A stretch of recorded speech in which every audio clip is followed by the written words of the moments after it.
We are live tonight here inside the Vancouver Convention Center as NEW2 is on the air. Tonight, 8 slobber knocker matches, some of the best wrestlers face to face here in Vancouver. How about this? A score to settle, with Elliot Tyler looking for redemption after his former tag partner Fergie went rogue. A triple threat with Riea Von Slasher, Sloan and Liiza Hall. Ravenous Randy takes on Bishop. A fatal four-way features Eddie Osbourne and Artemis Spencer before Nicole Matthews locks in with Judas Icarus. The walking weapon Josh Alexander is in Vancouver for one night only as he takes on the Golden Boy, El Phantasmo, returning home to try and solve Daniel Makabe and a 4-team tag team match to see who walks out with the first championship belts in NEW history.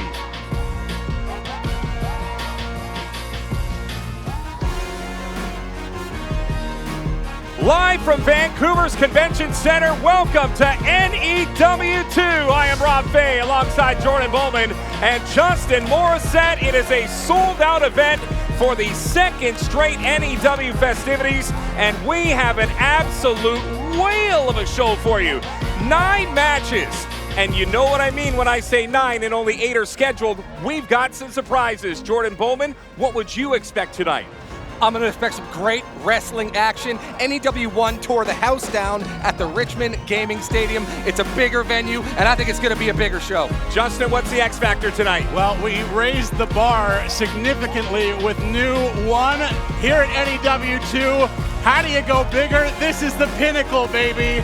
We got some great talent on hand. El Phantasmo returning to Vancouver. It's going to be one heck of a night. All right, let's go to ring announcer Ryan Ventura with the call of the first match. Welcome to the Vancouver Convention Center, home to NEW2. Tonight's show is presented to you by the Game Stadium, Equity Guru, Savvy Sing Real Estate Corporation, the Rosedale and Roxton Street Hotel, and Big Rock Beer. This next match is scheduled for one fall. Our referee in charge of the action is Josh Russell. Please welcome to the ring first. Rob Fay for NEW Wrestling, just a minute away from our first match, and boy, what a feature we have for you. It's a grudge match between Fergie and Elliot Tyler. And Elliot, you got taken to the woodshed just a couple of weeks ago. How you feeling tonight? How am I feeling? I'm feeling tired. Not much sleep has gone into the last month. I've been counting my days to get my hands on Fergie. And Fergie, the sleeping's over. I'm in the building. You're in the building. The gloves are off. It's a scrap. I'm coming to find you, Fergie. I'm coming. Whoa. Shit, you boy. Tonight, you find out you can't hang with the heavyweights, little shrimp. Get the...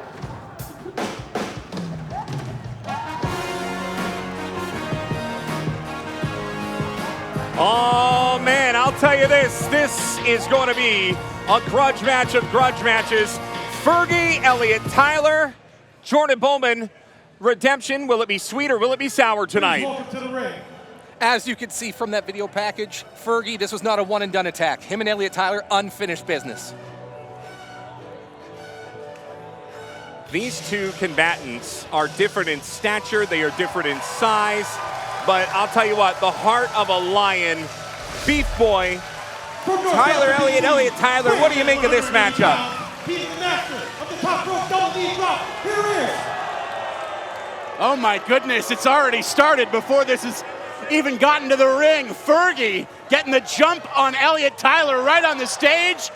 And it's going to take more than that to put Tyler down. Here we go. Oh, right onto the hard mat. Fergie with a new all-business look here. Gone are the pineapples and the pizza. He's looking all business tonight. Well, this sets the tempo for what is going to be an unbelievable card here tonight. But they haven't even made it to the ring, and already these two combatants are going back and forth. A shot to the gut from Elliot Tyler as Mr. Ferguson drags his opponent into the ring finally. At a certain point, if you're Elliot Tyler, you got to expect to be attacked from behind by this guy. So they finally make it into the ring. You know what? We might have to start calling this guy Mr. Ferguson as opposed to Fergie, as these two have finally kicked off NEW 2, and it is a grudge match for the ages. Now, if you remember at NEW 1, boys, these were tag team partners, and all of a sudden find themselves against each other tonight. A small error by Elliot Tyler cost them that match. Mr. Ferguson, if we're going to call him that, he obviously did not forget that. He did not get over it, and he's prone for violence right now. Wow, Fergie going to the top rope, up and misses the mark. Elliot out of the way just in the nick of time, and that'll even things out. And referee Josh Ruxtell is going to have his hands full in this one as these two mean business. This is a slobber knocker already right out the gate. Oh, now a little insult to injury is Tyler wearing the hat of Fergie going to the top rope. Up and splash, but caught by Fergie. Prone position. Does he get him all the way up? He does, and now he holds him. 2, 3, all the way down. 6'4" Fergie. Nimble as well. Big up. Oh, comes down heavy on him as well. Oh, shove it up your ass. Mr. Ferguson obviously taking exception to Elliot Tyler wearing his new hat. And listen to this crowd who have so often supported Fergie in all of his endeavors.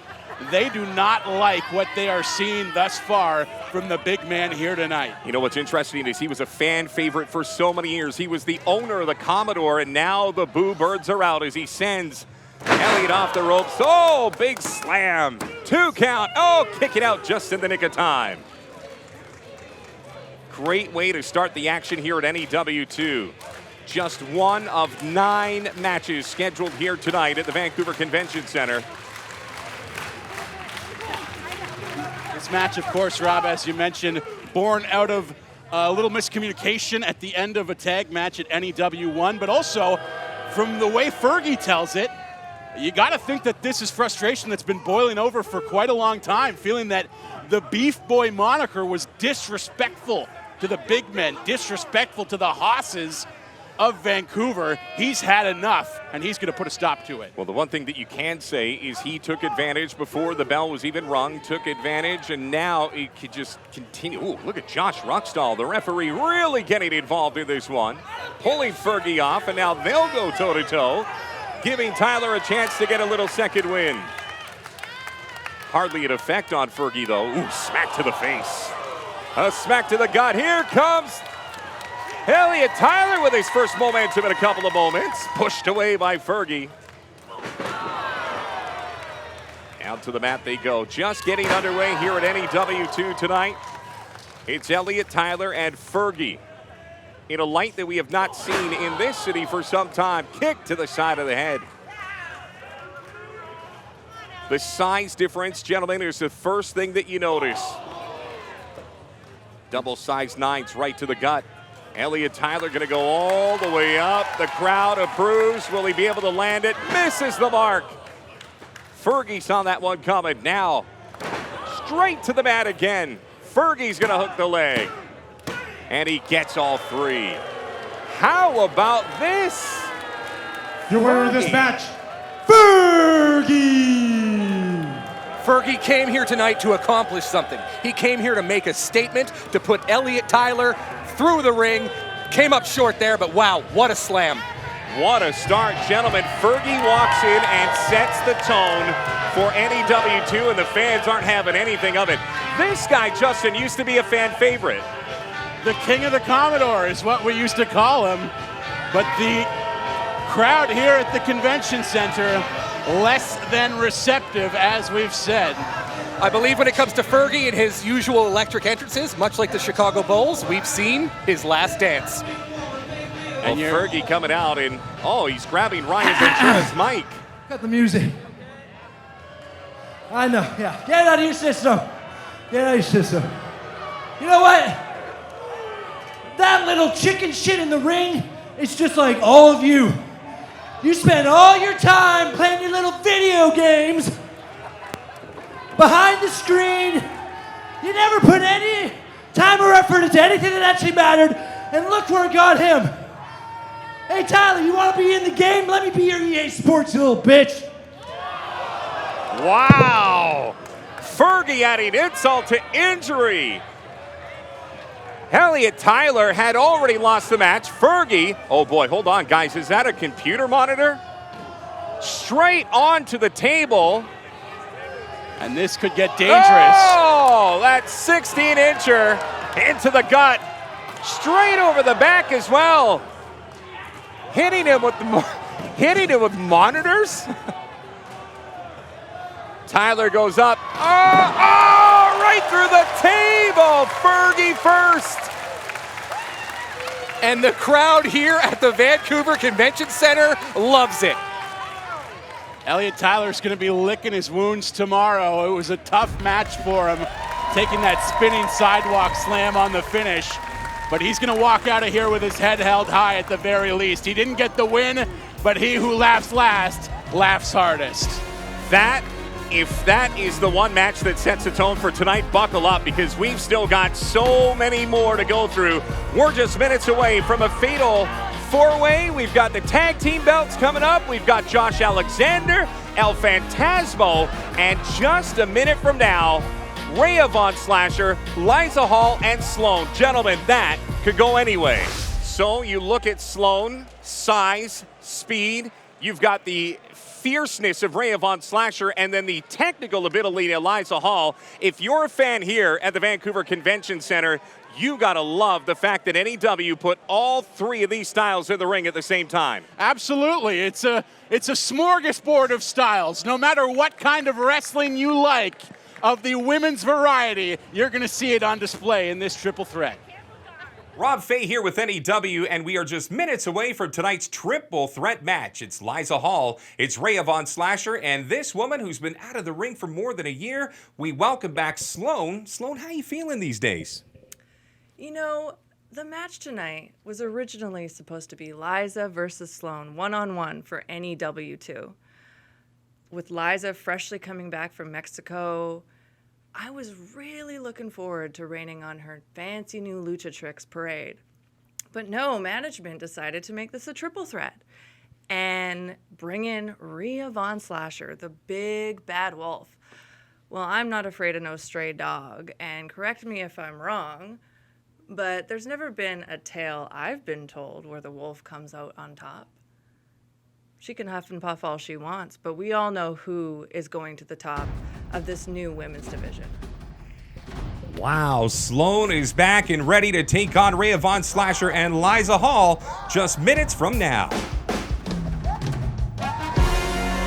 3 women, 3 styles, and this could go anyway. Rob Fay, Jordan Bowman, Justin Morissette, happy to bring you the call of NEW2, the first of 2 nights of wrestling here at the Vancouver Convention Center. Ladies and gentlemen, this triple threat match is scheduled for one fall. One fall! Our referee in charge of the action is Colton G. Please welcome to the ring first. We talk about styles, gentlemen, but there is also an air to all 3 of these women. Very different. Riea Von Slasher, the werewolf, is a unique breed. It is fitting that she makes her debut in NEW here in the month of October because Halloween is her season.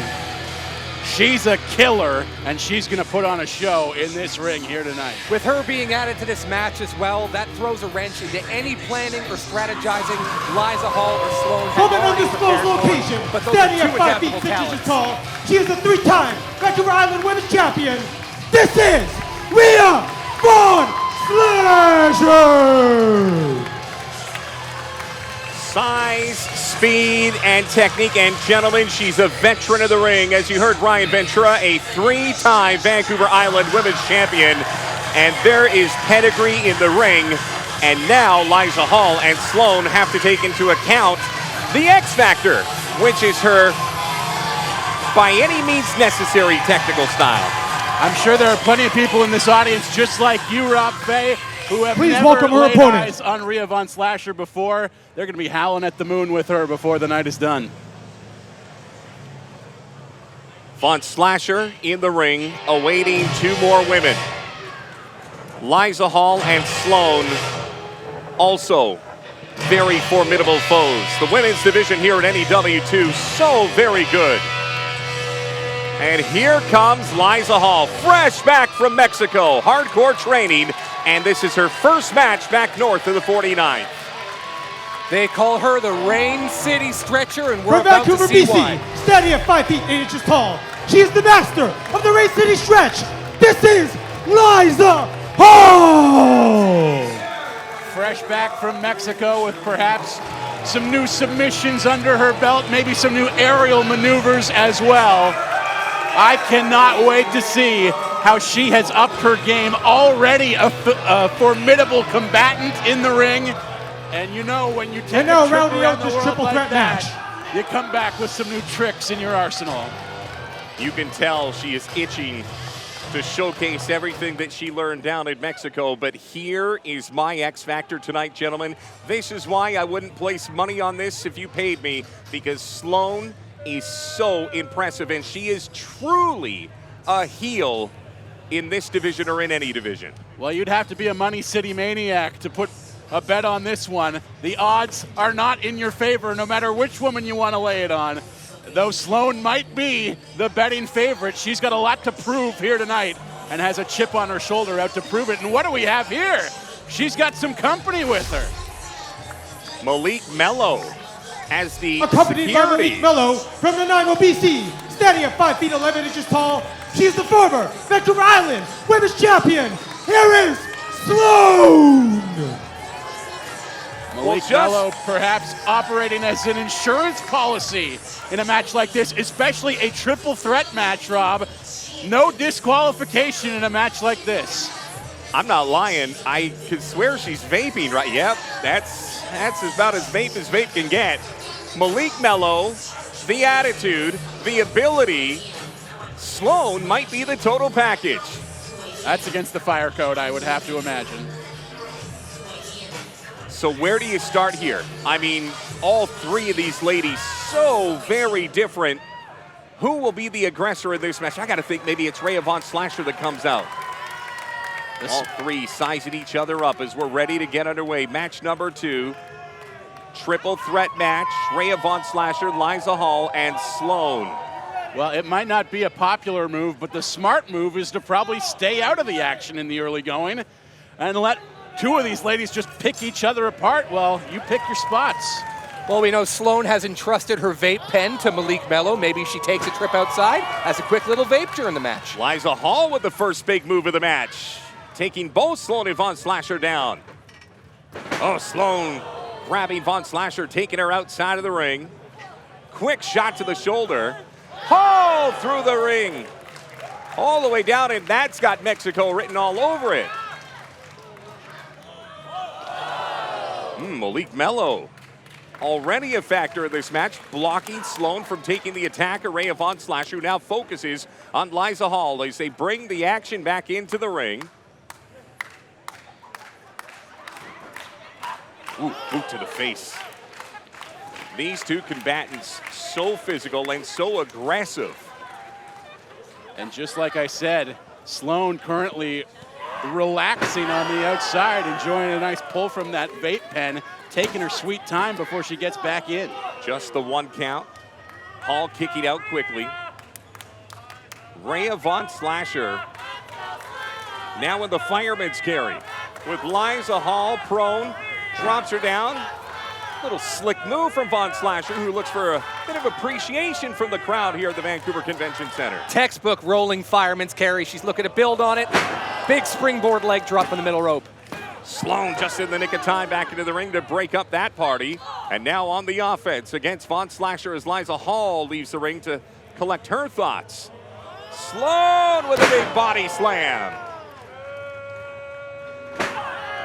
Followed up by an elbow. Colton G with a 2 count. Almost with a shoulder up just in the nick of time. Sloan's attitude is a blessing and a curse. As Malik Mello now all of a sudden stepping into the ring using the ropes to strangle Von Slasher. Nothing chivalrous about that. Off the ropes goes Sloan. Clothesline misses the mark. Oh, straight to the draw. All the way down. Liiza Hall still on the outside. 2 count and the shoulder up again in the nick of time. Sloan really out to establish herself here as a player in this new company. You know, she's been around the local scene for several years now, but this is her NEW debut. She wants to be the star of this division. Hall up to the top rope. Sloan saw it coming and still able to land it. Sloan goes down to the canvas. Hall whipping Sloan into the corner. Now turns her attention to Von Slasher.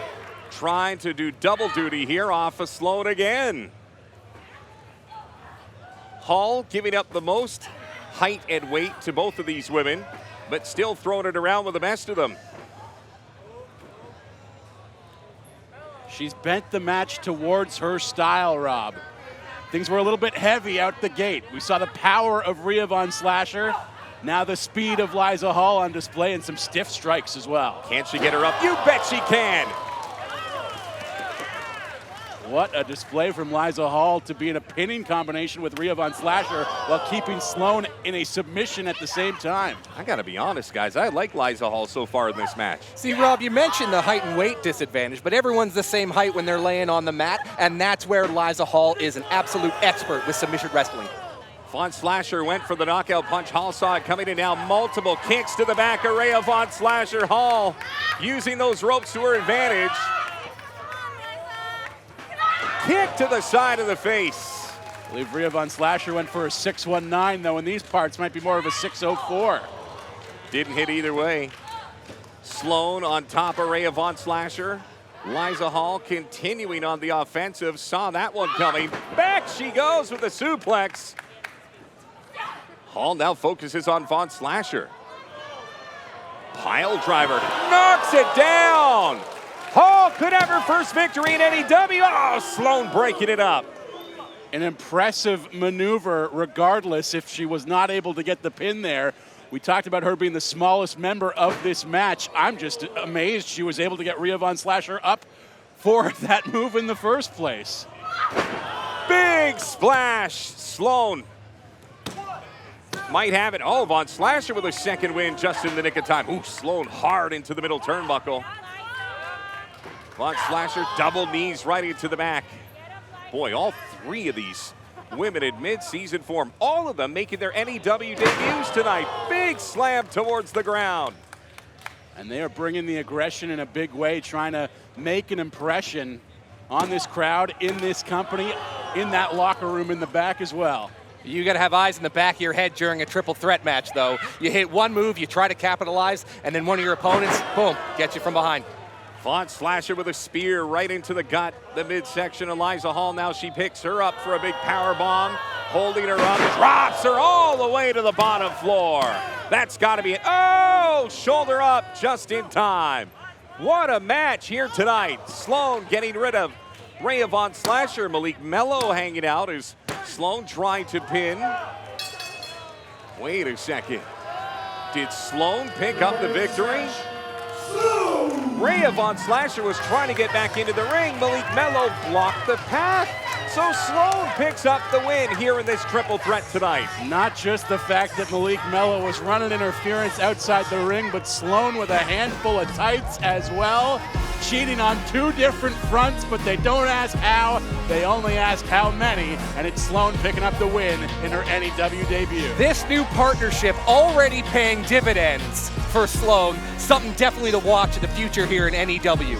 That was something I didn't see coming. We have heard rumors that Christopher Cassidy is in the building as well. You want to talk about managers extraordinaire. We don't know officially why he's here, but he is in the building tonight. Christopher Cassidy has been the legal representation for a lot of top talent in this region for many, many years. If he's here, we all got to watch out. He's a sneaky little weasel of a man is what he is. Hello, my delightfully and rightfully disturbed darlings. 'Tis I, your proverbial punk, hunk, and weirdo hero,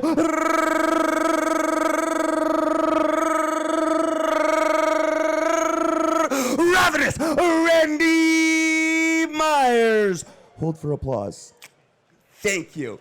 And it's been oh so very long since I've been able to lay these very luscious lips on another competitor inside that squared circle. And this Saturday, I return to the ring to face one of the baddest big boys around, none other than Bishy Bear.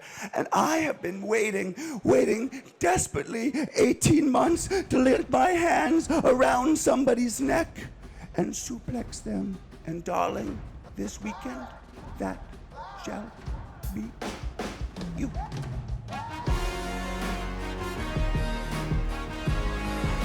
Wow, Bishop and Randy Myers, two veterans that have been around this city for a long, long time. Here's Ryan Ventura.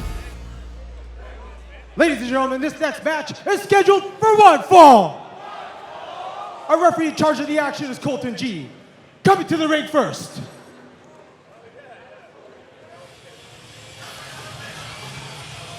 I can tell you this, these are two seasoned veterans. NEW won. We got a chance to see Bishop front and center, and boy, did he look good until he was upset by Sharif Morrow. It's our first look at Randy Myers, but Bish probably has something to prove tonight. Oh, no doubt about it, Rob Fay. Bishop was overconfident in that match against Sharif Morrow. He had it won, but one overconfident mistake, he got the loss. In historic Hill Valley, weighing in at 255 pounds, here is the former two-time Pacific Cup champion. This is Bishop. That is a big, bad, angry man. With something to prove, which magnifies the intensity. Upset is the key word, Rob Fay. You described it when talking about Sharif Morrow's victory over Bishop. Yes, an improbable victory for Sharif, but that's exactly what Bishop is now, upset. He was furious at the result of that match, and he's out for blood here tonight at NEW2. What makes it an interesting match is Bishop against Sharif at NEW1 was experience against the youthful exuberance of hope. Ravenous Randy Myers, gentlemen, is just as seasoned, and this, I think they're both going to leave it all in the ring tonight. Not just seasoned, Rob, but he's unpredictable. Yes. Not like Sharif Morrow was. I mean, this match, it's a loose screw versus a short fuse. Great description. Now please welcome his opponent.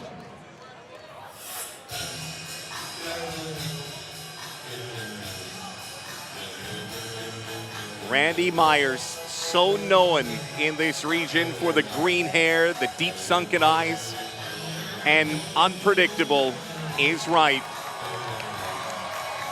Making his NEW debut tonight, there is Ravenous Randy Myers. Known in these circles as the Weirdo Hero. From Calgary, Alberta, weighing in at 175 pounds, he is a 50-time champion from across the Pacific Northwest, including the Defy Heavyweight Championship. Here is Ravenous Randy Myers.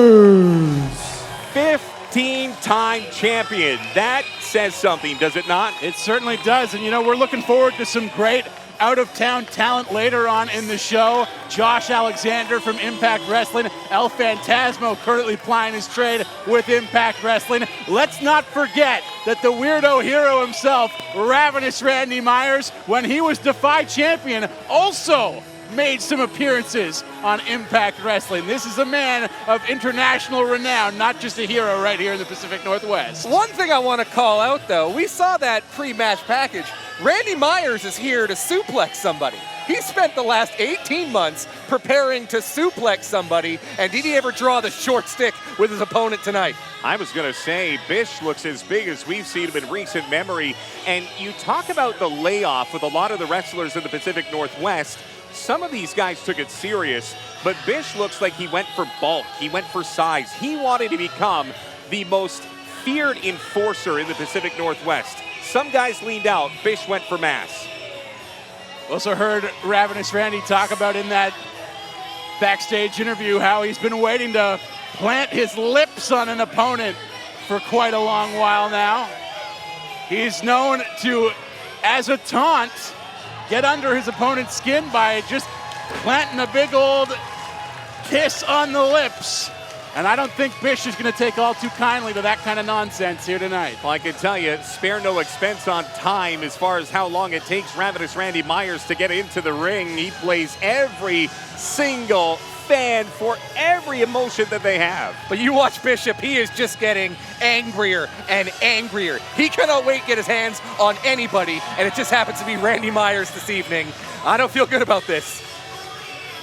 Well, there's a lot of taunting at this point. Bishop just watching and waiting.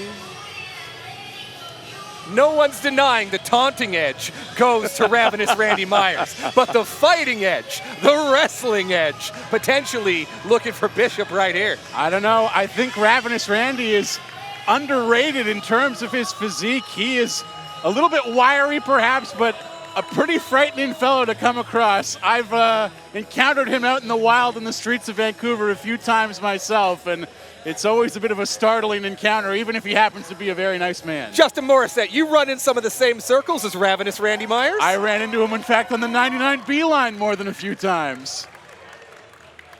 Well, okay, now that we know the bus route of one Justin Morissette and one Randy Myers, I think we're finally ready to go here. Bishop against Randy Myers. Just getting underway here at NEW2. Bishop with that no-nonsense look as Randy Myers waiting for that big pucker-up moment. Bish not going to give it to him. And Randy Myers with the all-nonsense look. And the middle finger. Oh, kissing the bird. I don't think that's what Randy was expecting. Oh, my. That had Bishop thinking a number of different things. Finally, the bell rings. We're underway. These two veterans know how to put on a show. An incredible dual shush transfer from Randy Myers into a slap. And we saw that pure aggression from Bishop right off the top, but the playfulness of Randy Myers seems to have subdued him just a little bit. I got to be honest, as a play-by-play guy, I'm not sure how to call this match right now. Bishop patiently waiting. Randy Myers through the ropes. That's what we're looking for. Bish down to the mats. Randy immediately getting ready to play the crowd. You plan for these matches if you're Bishop, thinking of how you're going to wring Randy Myers' neck, and Randy is a tough guy to figure out. See, that's how he gets you. He unsettles you with some of the taunting, some of the bravado, but then boom, he hits one move, he hits another move. Ravenous Randy Myers, still a very dangerous competitor. These two veterans, both at the top of their game and have been for so many years. Bish is one of those guys where he's slow to start, like an old 57 Chevy. Once you get that guy on the open highway, look out. But tough start to this match against Randy Myers. But credit to Ravenous Randy. We've talked about the aggressiveness of Bishop. Randy holding on to that choke along the ropes as long as he possibly could, and it's got Bish seeing stars right now. Sold out crowd here at the Vancouver Convention Center watching a good one.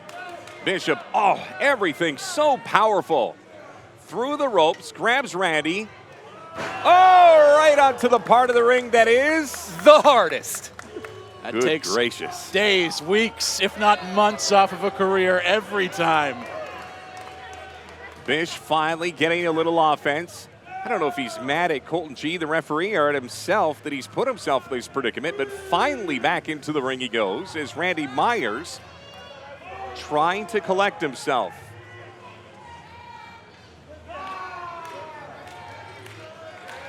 And just as Bishop was going to go out and get him, Randy back in and ooh, right on the face, the big size 13 of Bish, who squishes and twists. If you're Randy Myers, you want to use all of that 10 count on the outside to try and rest and recuperate after that sidewalk slam on the apron.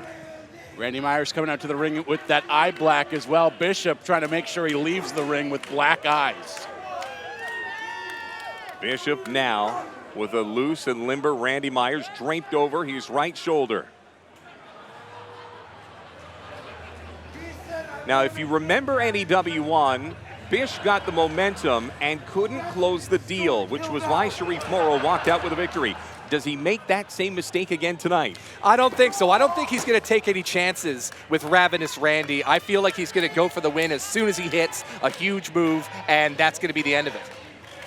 You're right, Rob. We saw him get a little overconfident a month ago at the gaming stadium. It's like tonight he punched his card on his way to the ring, clocked into work. It's time to get to it.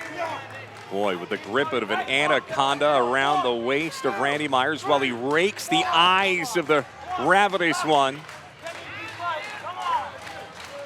Randy gasping for any bit of air that he can find.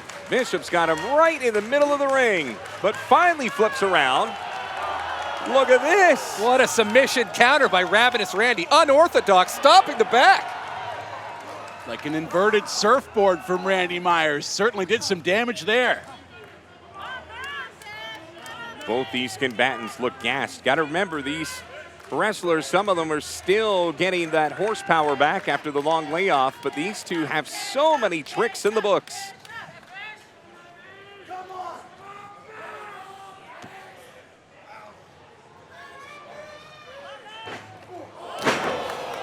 Huge boot from Bishop off the ropes. He is done playing. Does he have enough for the win? That's two. Oh, just enough.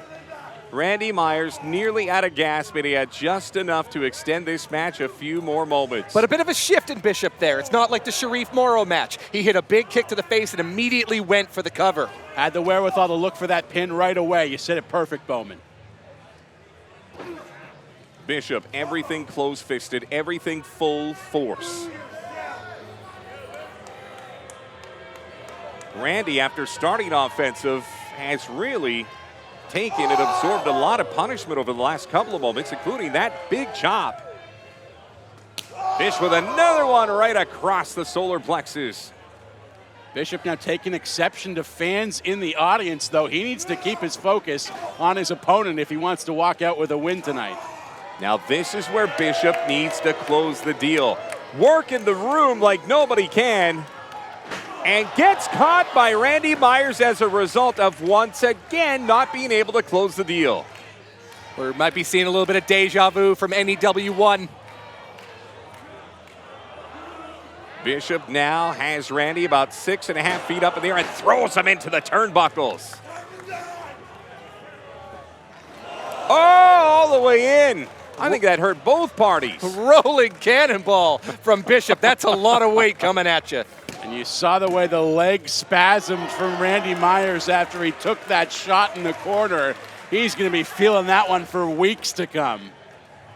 Bishop now looking to get right back to the offensive. Going up to the first, now going up to the second turnbuckle.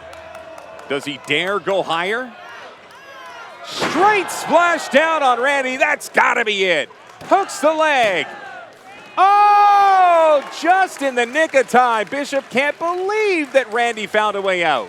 So you'd mentioned that he had spent the layoff cultivating some mass, putting on bulk. That's one part of it. But it looks like he also learned how to use that bulk. And huge splash across Randy Myers' chest. Bishop is going to try his luck again as Randy Myers continues to wince in pain. Bish with Myers' ankles now. Kick right into the sternum. Bish is going to bring him up. No, Randy with a reverse. Hooks him. 2-0. Just in the nick of time. Bish is out. Big clothesline from the big man. Now that will take months and years off your life. It certainly will, but a credit to Randy Myers. He's taken some big-time punishment already in this match, but this is, I believe, his first match in the Lower Mainland in quite a long time, and it's going to take a lot to keep him down for the 3 count. Again kicking out. What a battle of attrition between these two seasoned Pacific Northwest veterans. Bishop and Ravenous Randy Myers putting on one heck of a show here tonight at the Vancouver Convention Center. And gentlemen, you've tried to pin Randy 3, 4, 5 times and you can't close it. What is Bishop thinking right now? Randy being able to survive this onslaught from Bishop is only adding to his frustration, and we'll see how he utilizes it this time, because NEW1 obviously got overconfident and came up short. He's got to take it to another level of brutality if he wants to keep his opponent down for that 3 count. Misses with the big swing. Big chop from Randy Myers, who's bleeding in the back. Bish now taking a couple of punishments, including that elbow right to the esophagus. followed by a boot.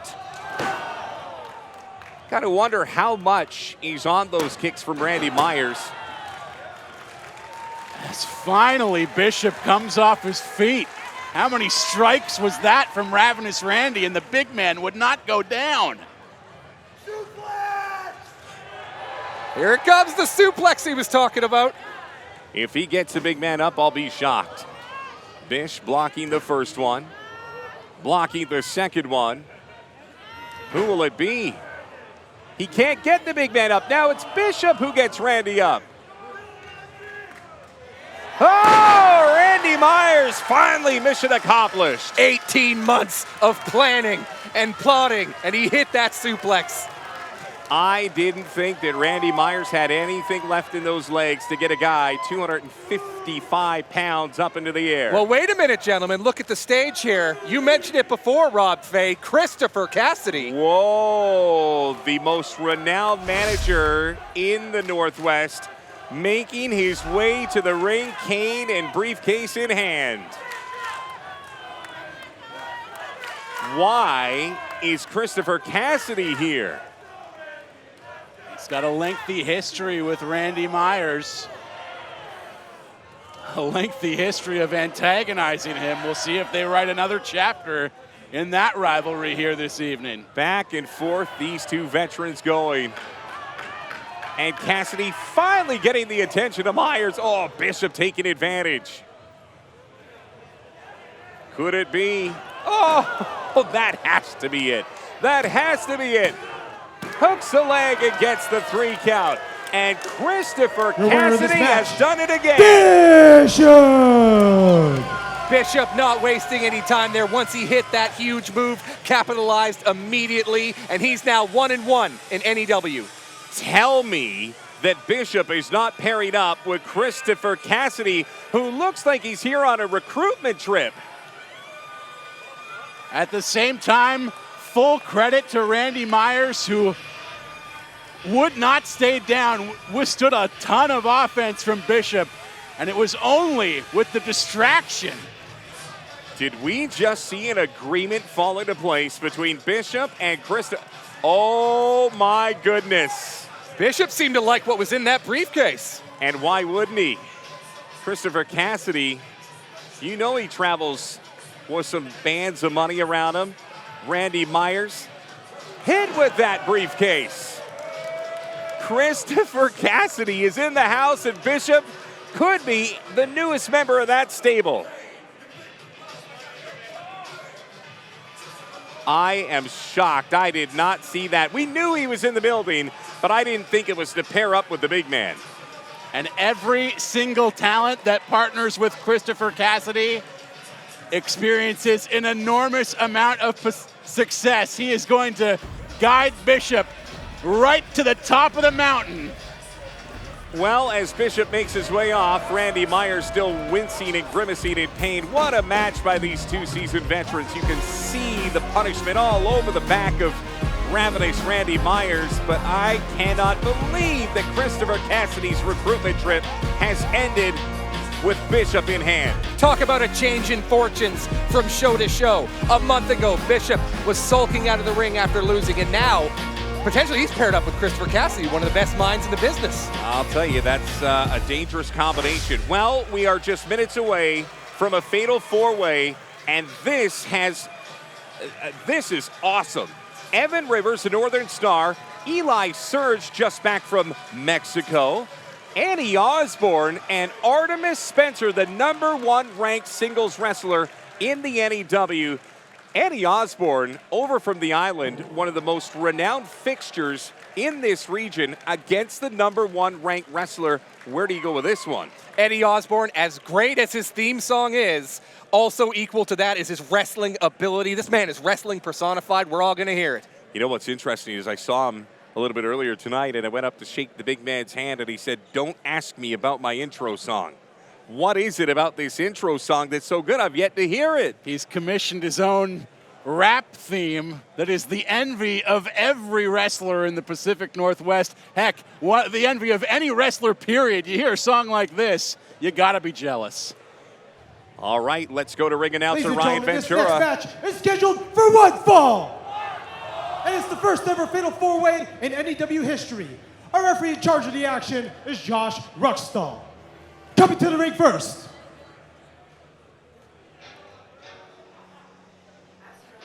Evan Rivers showed very well at NEW1, trying to build some momentum, one of the young upstarts in this region, and a very likable wrestler as well. Yeah, the Northern Star is a rising star From in the Pacific Kamloops, BC, Northwest. weighing Very in at 220 inspirational. pounds, Evan Rivers controlled by suffers from space and cystic time. fibrosis, Here is but he's the out here. Northern He's Star, a hell of a competitor, Evan and he's capturing the hearts and minds of these people. Evan Rivers is one of those guys, you look at the size and you think that he's just going to be a guy that throws bombs, but he goes up to the top turnbuckle as much as anybody else in this company. Fought a very hard-fought battle in his last match at NEW1 against Sebastian Wolf, and probably the moment of the entire match when his face went straight into the glass of the gaming stadium. Rob Fay, Evan Rivers had the most memorable and also the most memeable moment of NEW1 when Next to the Sebastian ring, Wolf used making his his face NEW to clean debut. the windows at the gaming stadium. A human squeegee. Well, Eli Surge will have to wait, as it is wrestling personified Eddie Osbourne. Wow, look at the size of this guy.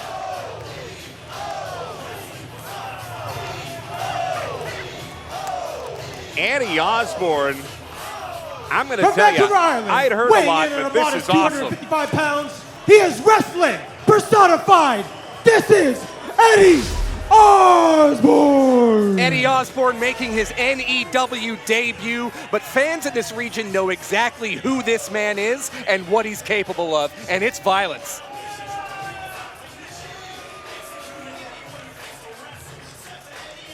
Size and just a chip on his shoulder.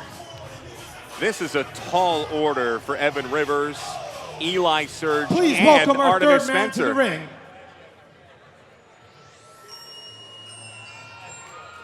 Well, this man, if you don't know him, is a little off the beaten path in Eli Surge. Coming to the ring just covered in tinfoil. Bit of a conspiracy theorist. Just back from Rock Fork, located by Skinwalker's Ranch, weighing in at 240 pounds. He is the former PWA Pure Violence Champion, Eli Surge. Now, I have in the past asked Eli Surge about the tinfoil hat. He said that it protects him from them. As to who he's referring to, I don't know, but he said they know who they are. Of course, you mentioned Eli, one of the many wrestlers on the NEW roster who's fresh back from Mexico. When he booked the trip, he thought he was going to New Mexico to check out Area 51. Instead, I know Liiza Hall learned a fresh And finally, batch of moves while she was south of the border. Eli Surge spent his whole trip exploring Aztec ruins and looking for all kinds of monsters. An Area Cinco Uno. Absolutely. Well, that music can only mean one thing. It is the #1 ranked wrestler in the entire organization.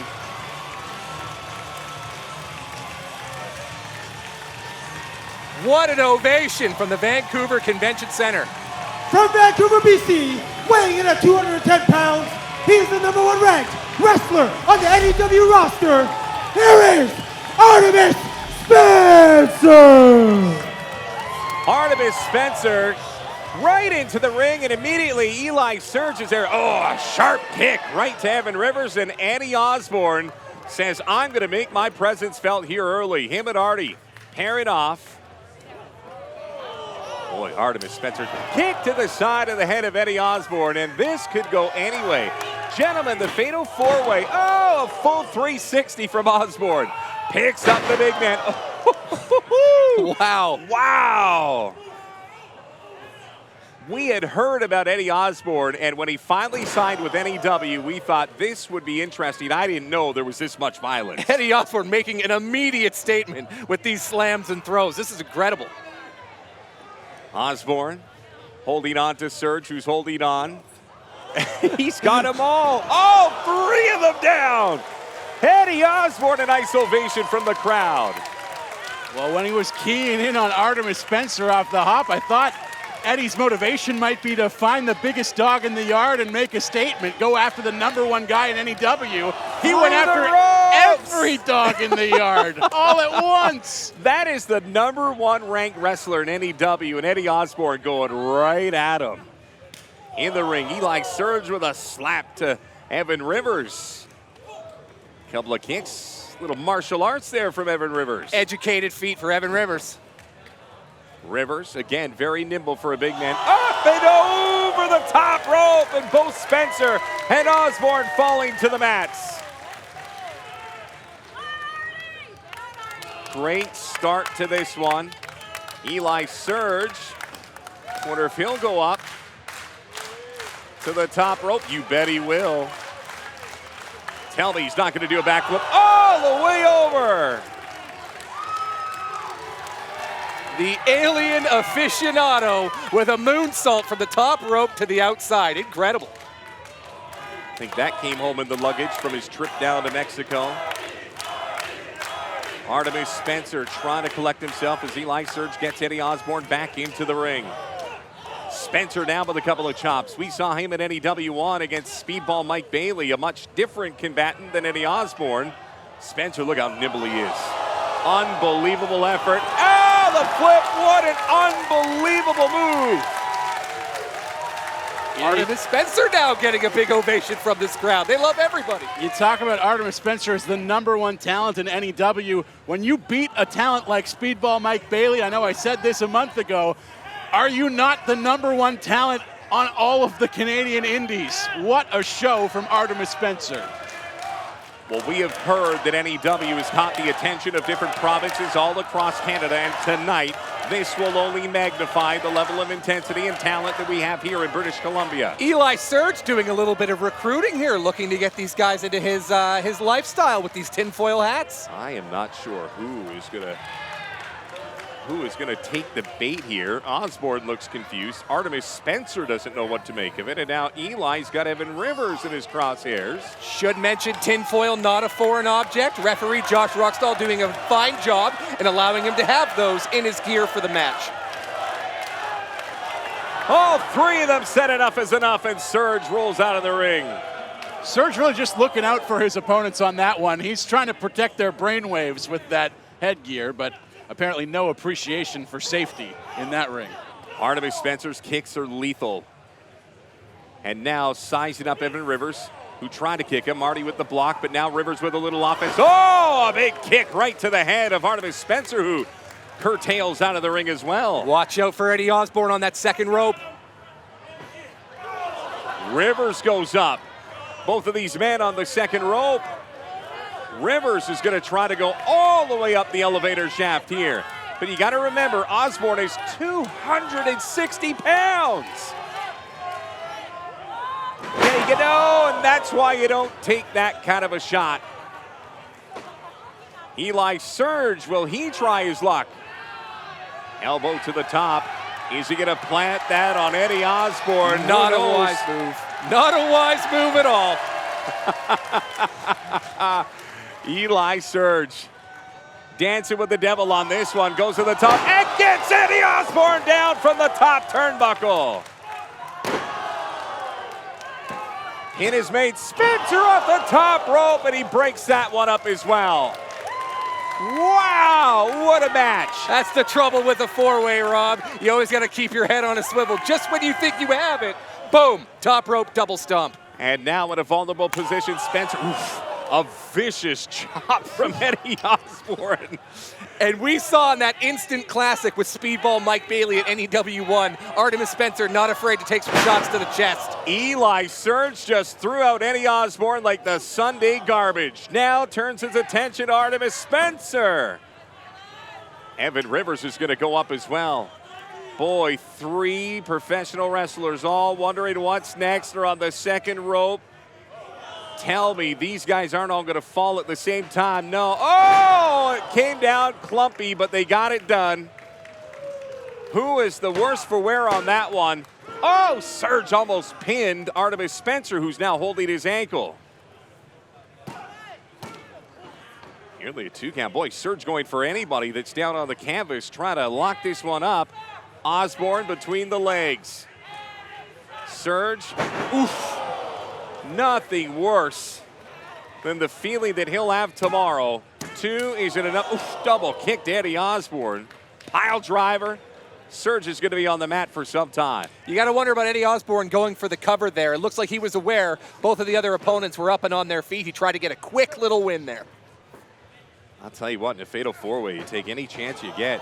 Spencer over one under the next and a donkey kick right into the midsection of Evan Rivers. Artie goes over him and right into the midsection. A stern knee to Eli Surge. Spencer gonna go up. No, couldn't do it because Evan Rivers hit him in the back. The Northern Star, you bet it is. Poison Rana from Evan Rivers and a Canadian Destroyer from Eli Surge. Unbelievable. Look at these moves. You've got one guy on top of another. You've got Eddie Osbourne get back to his feet. Artie wants to go up to the top turnbuckle. Unbelievable pace to this match as well. Eddie Osbourne, look at that turnbuckle buckling. Him and Spencer fighting while down on the ground. Eli Surge and Evan Rivers trying to find it. Oh, a huge splash on both Evan Rivers and Eli Surge. Artemis Spencer to the top, finishing strong. 1, 2, he gets it. Artemis Spencer with a hard-fought victory. Artemis Spencer! Wow! What a fast-paced match. There was only one winner there, but every single person in this match impressed this crowd at the Vancouver Convention Center. If you beat Eli Surge and you beat Evan Rivers and you beat Eddie Osbourne, I can't see how anybody knocks off the #1 ranked wrestler in the NEW. A great mix of styles in this one as we get to see Artemis Spencer work against 3 different opponents at once. But I'm very intrigued by that matchup between Artemis Spencer and Evan Rivers. Those two will be trading strikes for years to come. That is a singles match I am licking my chops to see down the road. I think all 4 of those men showed extremely well in that match tonight. Even though Artemis walks out victorious, Eddie Osbourne, you can tell in his debut, showed extremely well and just as grumpy leaving as he was coming into the ring. An angry man just got a hell of a lot angrier. All right, Judas Icarus and Nicole Matthews, just when you think you've seen the main event, we've got more main events coming up. I swear to you, every show has 1 or 2 good matches. NEW2 has 9, count them, 9 matches. We're not even halfway done. Rob Fay for NEW. For the first time tonight, you get to see 2 ranked wrestlers go toe-to-toe in the squared circle. Judas Icarus getting ready to take on Nicole Matthews. Nicole, ready to go tonight? A little nervous, you know? I know, we were great, but haven't wrestled someone with this much experience before. Like, whoo, a veteran of professional wrestling, Judas Icarus, you know? He's, how old is he, 23? Woo, getting up there in age, Judas. Time to make it, kid. Time's a ticking. Nicole, new one. They saw you put on a spectacular match, right? They saw you put on wrestling for wrestlers, right? Mac Daddy Makabe went and did his damn thing and you showed up too, huh? Well, this time I want something different. You versatile, right? You versatile, and you gonna show me that. And I'm gonna show you every damn thing that I have, but I wanna fight. I don't wanna wrestle, I wanna fight, okay? So when you're taping up your wrist, put a little less tape, huh? When you're kicking up your kick pads, put a little less cover on them, all right? Because I want to feel it, baby. So let's do this. Show them what you got.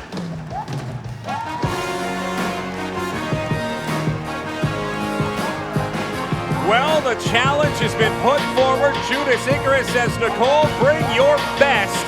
As tonight, 2 ranked wrestlers. Number 3, Judas Icarus. Number 5, Nicole Matthews. For 1 fall. And it features 2 top 5 ranked NEW wrestlers. Our referee in charge of the action is Colton G. Please welcome to the ring first.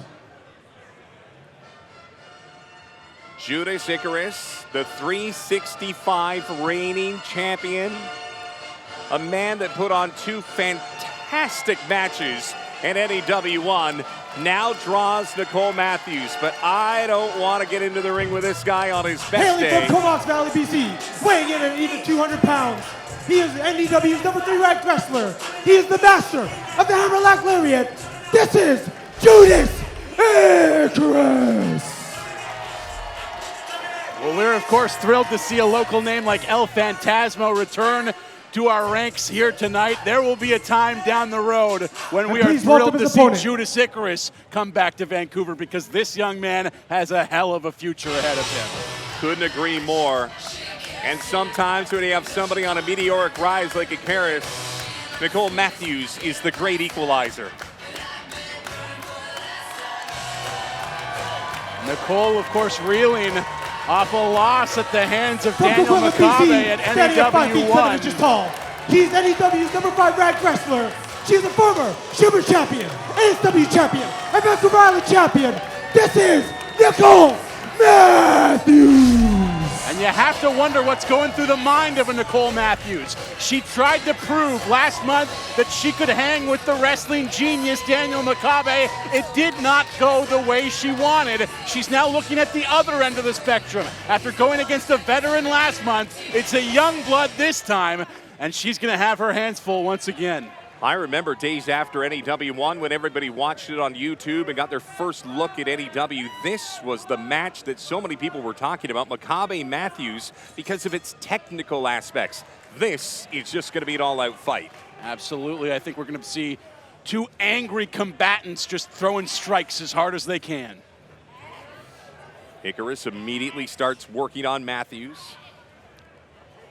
Both of these women that I've seen earlier tonight when it comes to Sloan and Von Slasher, you say big, you say versatile, but Matthews is the entire package. And there's no one that she cannot go up against in this company and not hold her own. And now she's got a flailing Judas Icarus in a submission position. Then all of a sudden look at that. And that's what makes her nasty. Those little kicks. She's got a mean side to her, gentlemen. The kicks make her nasty, but the smile afterwards, that makes her aggravating. But Icarus wanted this. Be careful what you wish for. Ooh, big kick to the back of Icarus. If she were Judas's age, we might call it entitled, but she has earned every bit of that attitude. Wow, big kick to the back, and Matthews taking exception to that one. And another kick all over again. Matthews stands tall yet again. Oof, big strong blows. Matthews saw that last one coming. Oh, a neck breaker. Down goes Icarus, and that can't be seen. And again, smiling all the way through. A violent smile at that. And the harder Icarus hits her, the more fired up she becomes. Two ranked wrestlers. It is one of the things that NEW wanted to establish, wins and losses and a monthly ranking. And this is the first time we've seen two in the same ring at the same time.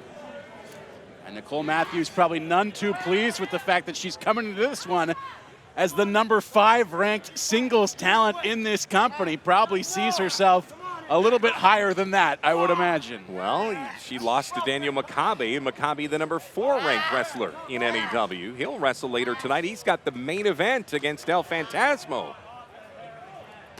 And Nicole probably thinking if she had come up with a win a month ago, it would be her in the main event this evening. She's going to try and cement that spot with a victory here tonight. Oof, boy, everything Icarus does is violent. The pin, two, and then kicking out is Matthews, who now looks almost like she's looking for a couple of teeth. Icarus picking her up. That's one thing about Judas, is he doesn't give you any time to catch your breath. He is on you constantly. Big boot.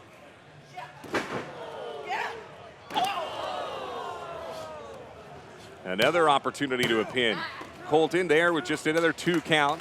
It looks like the jaw is still bothering Nicole Matthews here. But yet it's just making her more angry. Picking up Matthews. Fireman's carry didn't go. Matthews with a little offense now. Icarus says not so fast. Back and forth these two. Big blows both ways.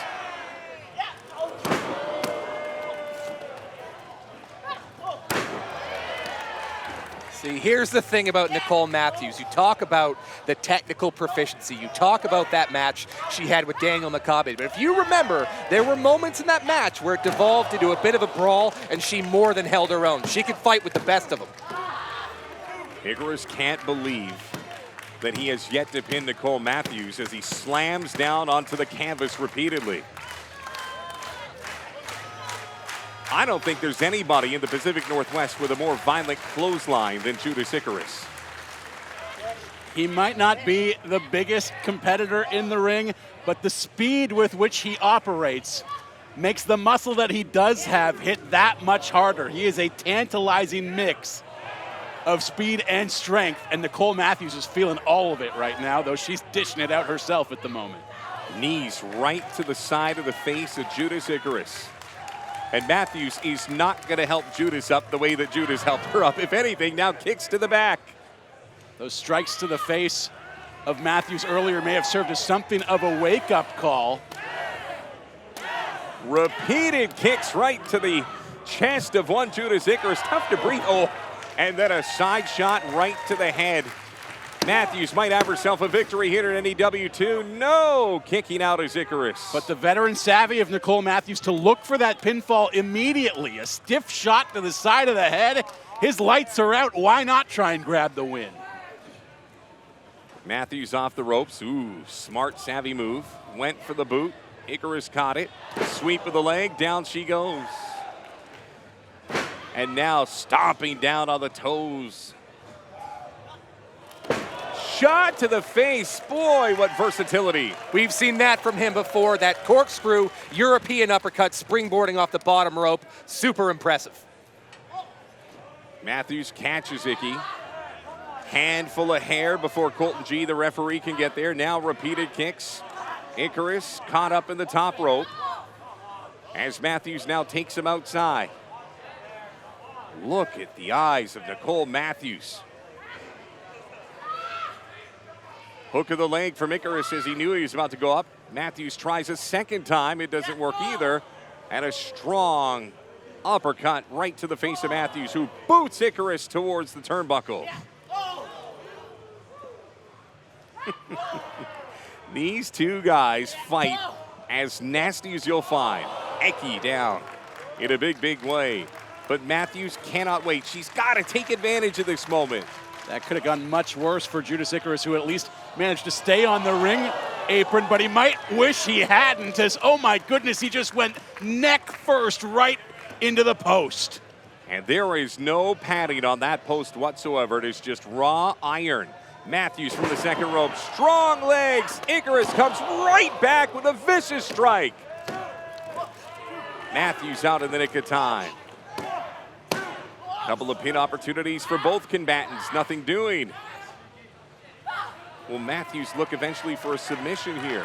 Matthews coming off a loss. Icarus coming off that one-on-one victory against the Golden Boy. He's actually the first winner in NEW history.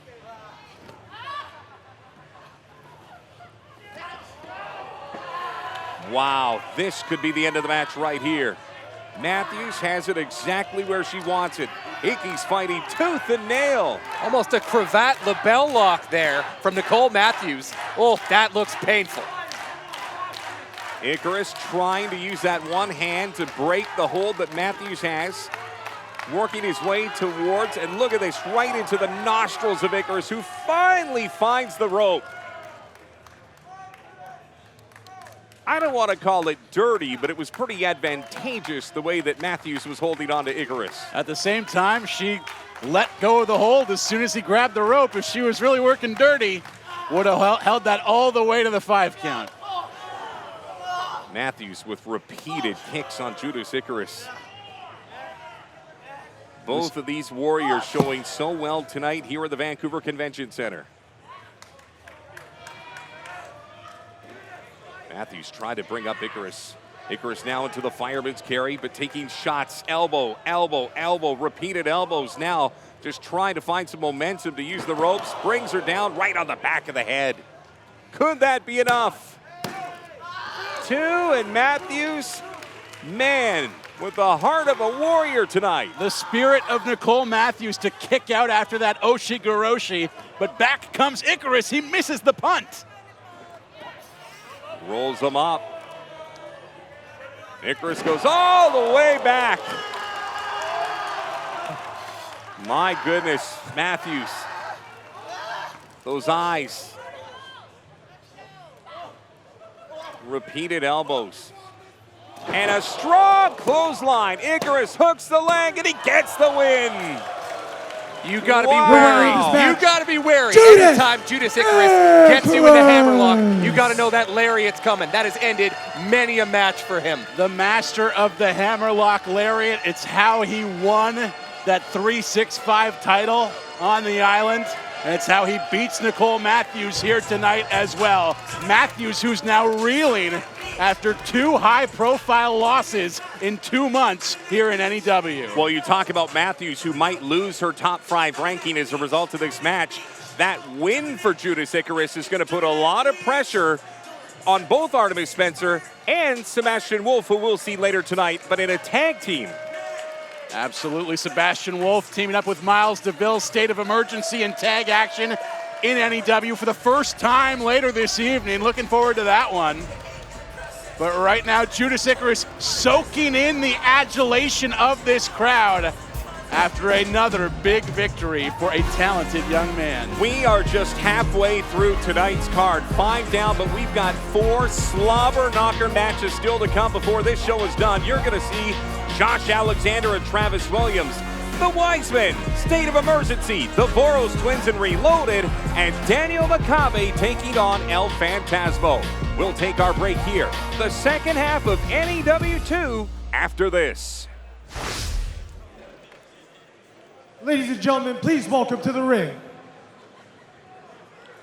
Well, back here at the Vancouver Convention Center, Rob Fay, Justin Morissette, Jordan Bowman, we're ready for the second half of, wait a minute, NEW 2, but this is not scheduled. That's Coco Flash and Gorilla Shug. The Illa Tribe. Why From are Manila, they Philippines, with a here? combined weight of 400 pounds. They are a combination of power and precision. Here is Coco Flash and Gorilla Sugar. This is Illa Tribe. Guys, I don't know about you. I've been broadcasting for a number of years, but I don't have them on my manifest here tonight. They're going off script in a big way, calling their own shot on the biggest stage at the pinnacle of the Vancouver Convention Center. Interesting. Well, I can tell you this. Walking past Shug a little bit earlier today in the locker room, he was visibly upset that they were not included in the upcoming Tag Team Championship foursome. But I don't have them on my script tonight. I don't even know why they're in the ring. And I don't know what gripe he has. They lost to the Voros Twins at NEW 1, but let's hear these boys out.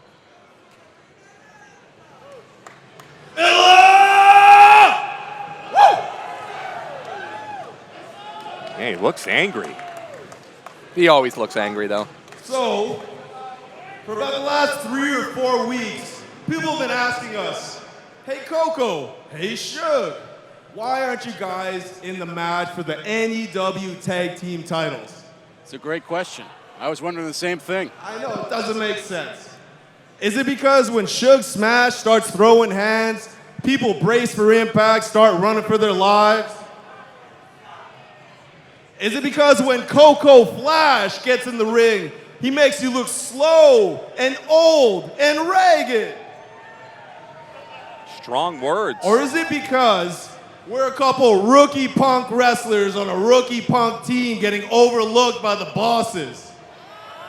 Perhaps a personal message to Let me someone ask you sitting this. right at this table. If we're such rookie punks, why is it that everyone in the back is ducking us?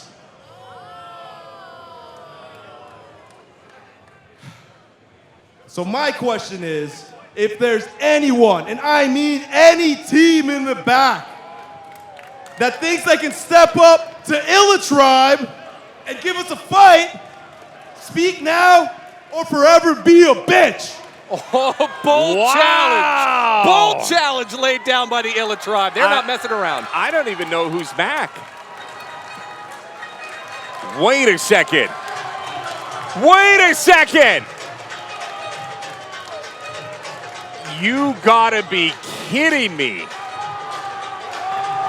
It's the Bollywood Boys! Oh my goodness!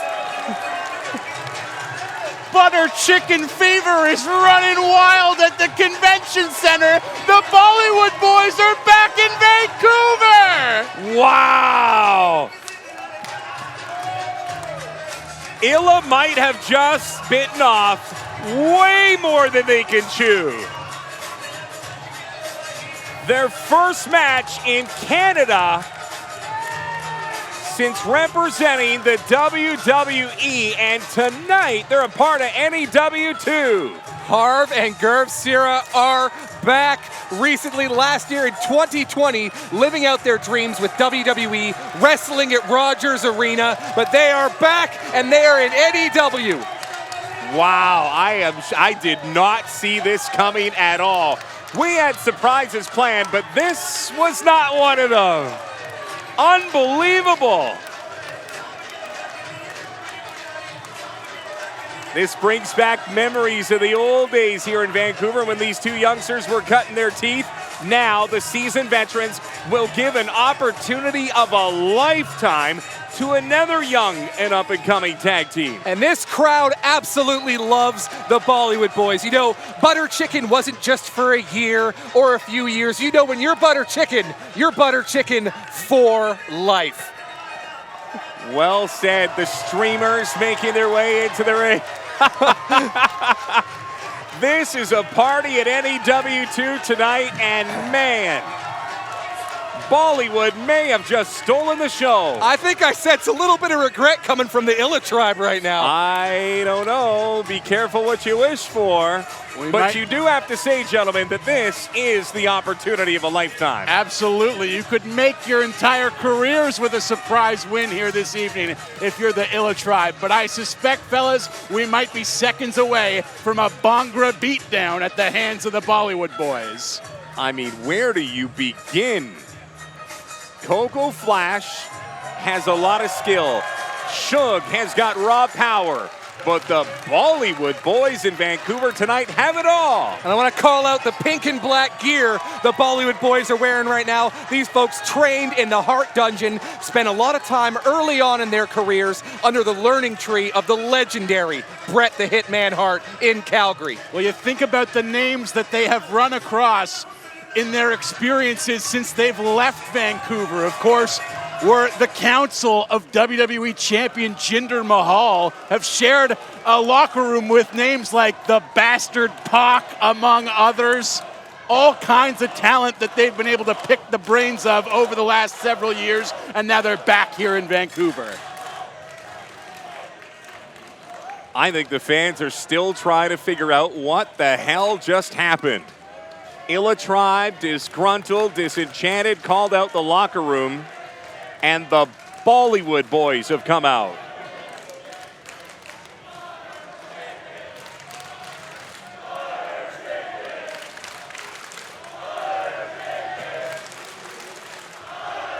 And if you had immediately in the pool, when will the butter chicken chant start, you just won.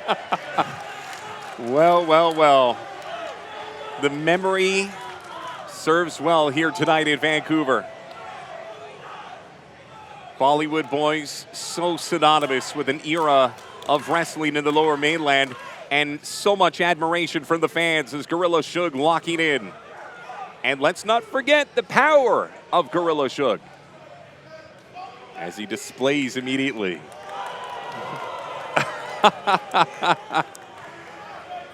Gotta remember some of the people that they've seen, from Randy Orton to Jinder Mahal. They've seen the big beasts as well. AJ Styles, John Cena, the lists go on and on and on. They worked the very first match in the history of 205 Live. And of course, shared that cruiserweight locker room with a number of names over the years. Buddy Murphy, Mustafa Ali, perhaps even the legendary Bryan Danielson as well. Well, I'll tell you what, this is a moment that also puts NEW on the map, because now that you have these kind of heavy hitters showing up unannounced, that shows that people are ready to come to this venue on their own merits. The Bollywood boys have been very active on social media talking about their next step, where they go from here. No better place than where it all began to start the next phase of their careers. This is exciting. Big cranking of Gorilla Suge's fully tattooed arm. Now Suge down to his knees. So much technical.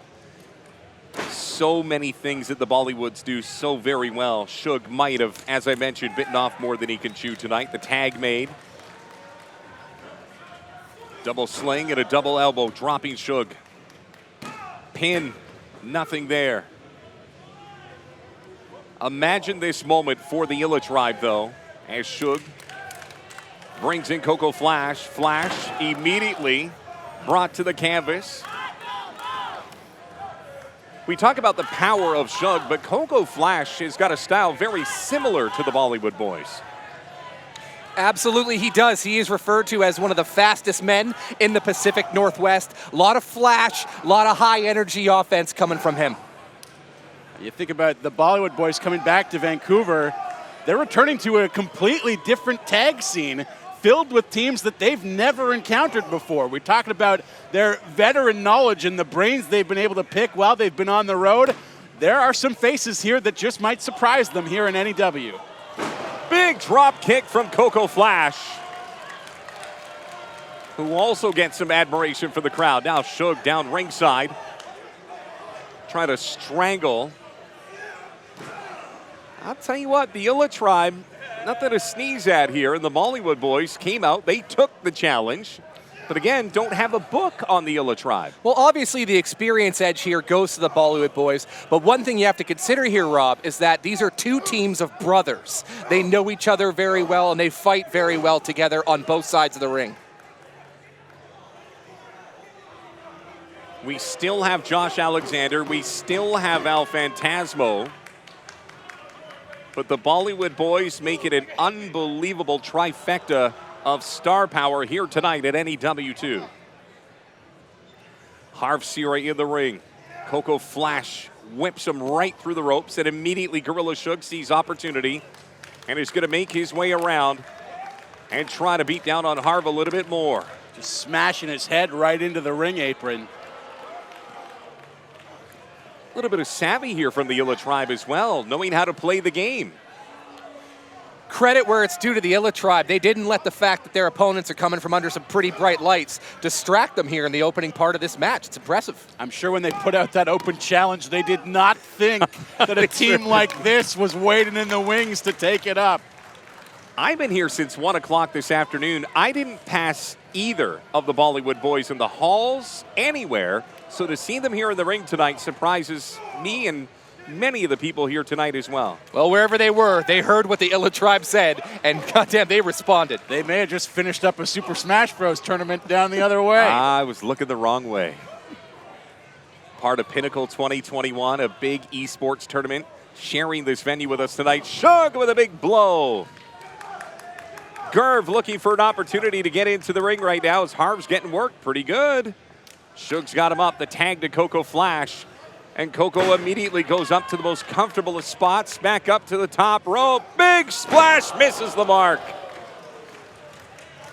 Wincing in pain, Coco Flash, all the wind knocked out of that sail. And now Harv is going to inch closer towards his brother Gerv, but Suge sees what's happening and immediately takes control. Oh, but a big kick. The tag's made. In comes Gerv. Big clothesline. Coco's up, takes another elbow. Big slap. Another chop. Momentum changes in the blink of an eye. Big kick, and now the Bollywood's in full control. Gerv gonna make his way up high. Not just second turnbuckle high, but to the top rope, and a big chop down on the head. Flash flipped. Leg kick. Did he get him up? But Suge hits his teammate. Coco Flash trying to save him. Suge the double kick from the Bollywood boys. Stereo super kicks from one of the best tag teams working today. What an opportunity. Looks like he's still shaking off that double axe handle from the top rope. What are they going to do next? big blow, and that's gotta be it. Another shot right to the head. And that'll get the 3 count. Wow. Your winners of this match, the Bollywood Boys! What a welcome back to Vancouver for Harv and Gurv. Sierra, the Bollywood Boys, clear in the ring of both the Illa tribe as Bollywood comes to the convention center tonight. And it is 100% clear who the Super Smash Brothers are at NEW2. And what a message sent to all 4 teams in that tag title match coming up later tonight. You're going to get that win tonight, become the new champions. Well, you better be looking right over your shoulder because the Bollywood Boys are here in NEW and they're coming straight for you. Imagine that. The Bollywood Boys now in the mix here in NEW, and that, you're right, Justin, serves notice to the entire locker room. Well, we go from the, look at this, the Bollywoods just let it ride, boys, and welcome back to Vancouver. This is home for these guys. And just seconds from now, we go from the return of the Bollywood Boys to one of the most anticipated matches in recent memory in British Columbia, as the Golden Boy, Travis Williams, will get his shot against the walking weapon, Josh Alexander. What a story. That is why you pay to come to an event, because you never know what you're going to see at NEW.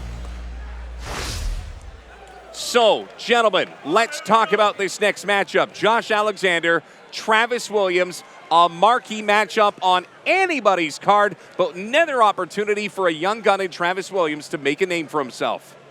Travis Williams 0-2 in NEW so far, not even on the power rankings. So this is a gift from the proverbial gods. So let's see what Travis Williams earlier today had to say. These past couple weeks, I've had a very unfamiliar feeling. And that feeling is having a loss on my record. Now that doesn't sit too well with the Golden Boy. Now tonight, Josh Alexander, this may just be another match for you in another city that you'll never return to, but for me, this dictates the rest of my career. And now that headgear that you have, it's not gonna protect your face from my boot going straight through it. And now I promise you, I will give it everything that I have. And then maybe, just maybe, after this match is over and I beat you 1, 2, 3 in the middle of the ring, I'll walk into Bound for Glory and I'll beat Christian for that Impact Championship. Wow, strong words from Travis Williams. He didn't just drop the gauntlet, he dropped everything at the feet of Josh Alexander. Travis Williams, a frustrated young superstar, also recently lost the 365 title to longtime rival Judas Icarus in an instant classic. This is a get-right match for him. For one fall. Our referee in charge of the action is Josh Ruckstall. Entering the ring first. I'll tell you what, if you talk that talk, you better walk that walk, and I wouldn't make those kind of deals with a guy like Josh Alexander. But the music of Travis Williams, unmistakable, brings the Golden Boy to the ring.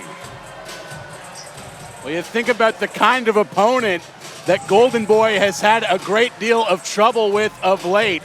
Judas Icarus beating him at NEW 1. Week later, Judas Icarus beating him on the island to become the 365 champion. ECW champion and master of the Hammerlock DDT. Here is the Golden Boy, Travis Williams. If you're having trouble with the power of a Judas Icarus, look out when you step in the ring against the walking weapon, Josh Alexander. But if he wants to, set himself back on the right path here in NEW, taking on a challenge this monumental is just the way to do it. I think the fans, having watched that promotion here at the Vancouver Convention Center, are looking at Travis Williams saying, are you sure that that's the road you want to travel? Look at that sign, it says Travis is gonna die. Travis Williams in the ring looking for any support, not tonight. Canadian Josh Alexander just seconds away. Also of note, Travis Williams, part of the Wisemen. They're not going to be out here with him prepping for that big tag match. He's going it alone.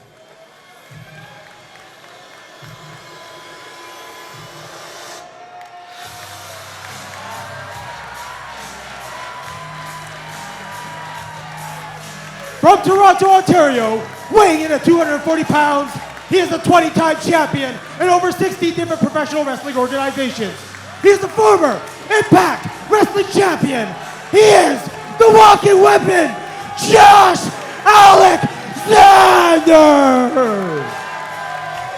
Unbelievable. Tonight in Vancouver, you get Josh Alexander, weeks away from an Impact opportunity to win the title, but tonight throws a bone to the Golden Boy, and this has main event written all over it. And it's been a long journey to the top for Josh Alexander, laying in a hospital bed 6 years ago, told his wrestling career was over with a neck injury. Rehab, recouped, he is back, and he has been on a meteoric rise ever since. You look at different wrestlers and you say, okay, he's good at this, but he needs to work on that. Josh Alexander does not have a weakness. I don't know how Travis Williams will attack this moment. Josh Alexander probably coming into this night looking at it as a pit stop on the way to his Impact title match with Christian Cage. But the Golden Boy Travis Williams out to show he is much more than just a pit stop. But you know, guys, I will say this. You look at your card and the president of the organization, the general manager says, okay, here's who you're fighting. But when you realize that you get an opportunity like this, we said this with the Illa Tribe minutes ago, you throw everything you have at this moment because you may never get it again.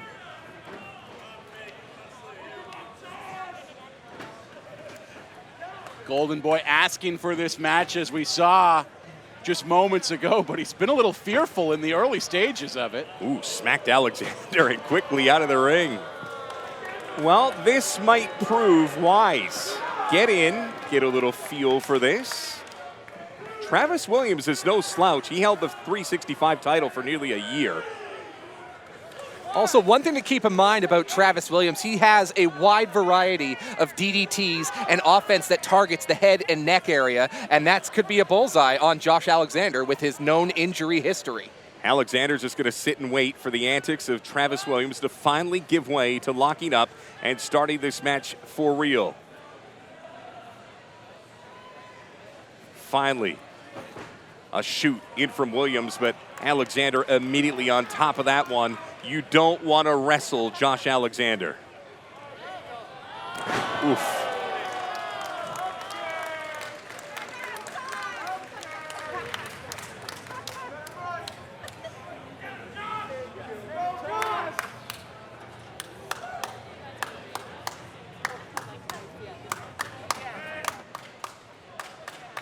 Williams looking for an in. Finally, a kick to the midsection. Catches Alexander, flips him over.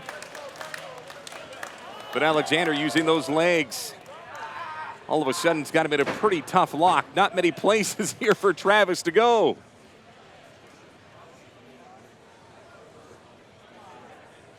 It's a pretty crowded market in the professional wrestling scene these days, Rob, as I'm sure you well know. There's just so much product out there vying for your eyeballs at all times. What Josh Alexander has done is made Impact Wrestling must-see stuff again, and he's made NEW2 must-see stuff here as well. Well, one thing that Travis Williams wanted to do was frustrate Alexander, maybe play a little bit of a mind game. Alexander finally leaving the ring to chase Williams, who immediately goes back into the ring and now waits for Alexander. And one thing here about Josh Alexander, he's not taking it easy ahead of his Impact World Championship match at Bound for Glory. He's traveling the continent, finding different opponents, and putting himself to the test. You got to respect it. Williams knows that the odds are stacked against him.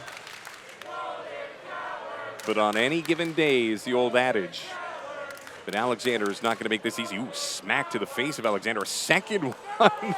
And that only frustrates Alexander. A third smack. I think that's something Alexander wants. If anything, it's going to wake him up. He asks for more. Finally, they break. Williams thrown into the ropes. Ooh, shoulder to shoulder. And a smack that everybody in this city heard.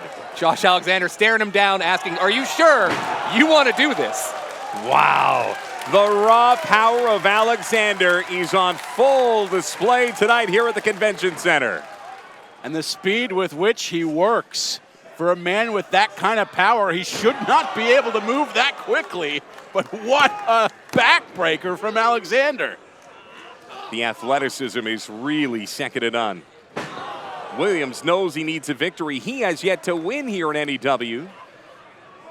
But imagine starting your career 0-2 and then drawing Josh Alexander to try and pick up your first win. Not an easy assignment. Again, it's not only a get-right match for him, it is the biggest match of his young career.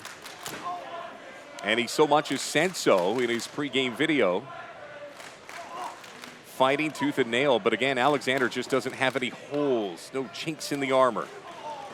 A knee to the midsection of the Golden Boy. Snap suplex. Alexander slow and steady. Kick to the back, and Williams flailing. And you know, one thing I will say about Williams is you've got to sign the contract to take the match. And he's got bravado for doing that. Ooh, boy, that is going to leave a mark. A second, well, boy, he's going to have 5 fingers on Wednesday. He's going to be like, what was that for? Oh, right, on Saturday. On Saturday, I went up against the walking weapon, and that's where all this came from. Oh, smart maneuver. Williams playing dirty. Right to the eyes of Josh Alexander. A little offense now. Those eyes watering. Travis on the offensive for the first time in a couple of moments. Going straight to the head of Josh Alexander, who's covering up. As Travis Williams said in his pre-match interview, he's focusing on the headgear and going to hit right in the middle of it. I don't know if I'd want to hit into some pads. But Alexander whips him right back. It goes right back to the old chops. Hard into the turnbuckle. Alexander, oh, misses the mark. Catches Travis, trying to build some momentum here. Kick off the top turnbuckle, and that catches Alexander. I think Josh was expecting to get kicked in the head, well, between the second and the third turnbuckle, but that shows a little athleticism from the Golden Boy. Travis Williams has to stay on top of him here. We'll see what his next move is with Josh Alexander on the outside. For the first time in this match, Alexander seeming shaken up at the moment. Previously, he seemingly laughed off the offense that Travis Williams has laid into him. Boy, Travis starting to show the crazy eyes, but also a little arrogance. That he's got to stay on top of Josh Alexander. Don't even worry about the crowd in this moment. Alexander, everything's so stiff. Now works up to the Golden Boy, who misses it, and a little chop of his own. Alexander with a big bust right to the face. That one nearly sent Travis right to his knees. Hard again into the turnbuckle. Alexander saw it coming to Travis Williams. Locking him in. I don't know if he's going to win this battle of strength. Boy, saw that one coming again. A telegraph move from Williams, and Alexander was there. Now Josh hard and a big... Gents, I don't know about you, but everything that Josh Alexander has thrown at Travis has just been on the Richter scale of pain. You gotta respect the drive of Josh Alexander. Started his wrestling career in Ontario. In year 1, he was Rookie of the Year, but he didn't rest on his laurels. You know what he was in year 2, Rob Fay? Most improved. This is a guy who drives. That's been nearly 8-9 seconds. Finally, the Golden Boy goes straight for the knee. And boy, if you're going to find a way past Josh Alexander, that might be the way to do it. Maybe a little too showy on the part of Alexander on that stalling vertical suplex, showing off his very impressive strength, but perhaps should have gone for the impact maneuver a little bit quicker there. Williams understanding that if he's going to take down the walking weapon, you might want to take one of those legs out of play, and really working the left leg of Josh Alexander here tonight at the Convention Center. I'll tell you what, the Golden Boy's putting up a fight here tonight, gentlemen. And now it's Williams losing the ropes for a little extra leverage on Josh Alexander. I think the crowd is caught off guard here. Some assumed that Alexander was just going to come in and just squash the Golden Boy, but this is a fight. And Alexander is making him work, but Travis is putting in the work. And the impact yes. of that scoop slam, I could feel it all the way here at the commentary table. This is not an easy ring to work, Rob Fay. I've talked to a number of the wrestlers in the back. They all say the same thing. It has less give than Jeff Bezos at tax time. Look at this submission move. Tell me that Alexander isn't going to tap out here tonight. Josh Ruxtall, the referee, right on top of the action, and Alexander finds his way out and now needs a little reprieve on the apron of the ring here. I did not see this coming. This kind of a battle. So much hype, so much expectation from Josh, but Travis Williams showing well. And no one is enjoying this match more at the moment than Christian Cage ahead of that Impact title match at Bound for Glory. And I think Travis Williams knew that and wanted to make a statement here tonight. But boy, Josh Alexander still grabbing that left knee that Williams has been working on for, gosh, near 6-7 minutes at this point. Shots right into the gut of Travis Williams, who's trying to stay on top of Alexander here. Kidney shots, those can't feel good. Try to pick up Williams, but Williams saying no, and now a couple of gut shots towards Alexander. Josh Alexander, known for his submission specialties, that ankle lock, of course. Can you imagine Travis Williams trying to tap out Josh Alexander here at NEW 2? So the suplex completed, but as soon as it was finished, you would assume that all the pain is on the side of Travis Williams, but still efforting on that left leg is Josh Alexander. Travis Williams might have deployed his plan perfectly. A nice fisherman suplex, but they are both lost at sea after that one. Crowd getting into this one, cheering on both men. Straight shot to the head of Alexander, who says enough is enough. The Golden Boy showing so well tonight. Alexander, another elbow right to the face. And yet another one, but it still won't knock the Golden Boy down to the canvas.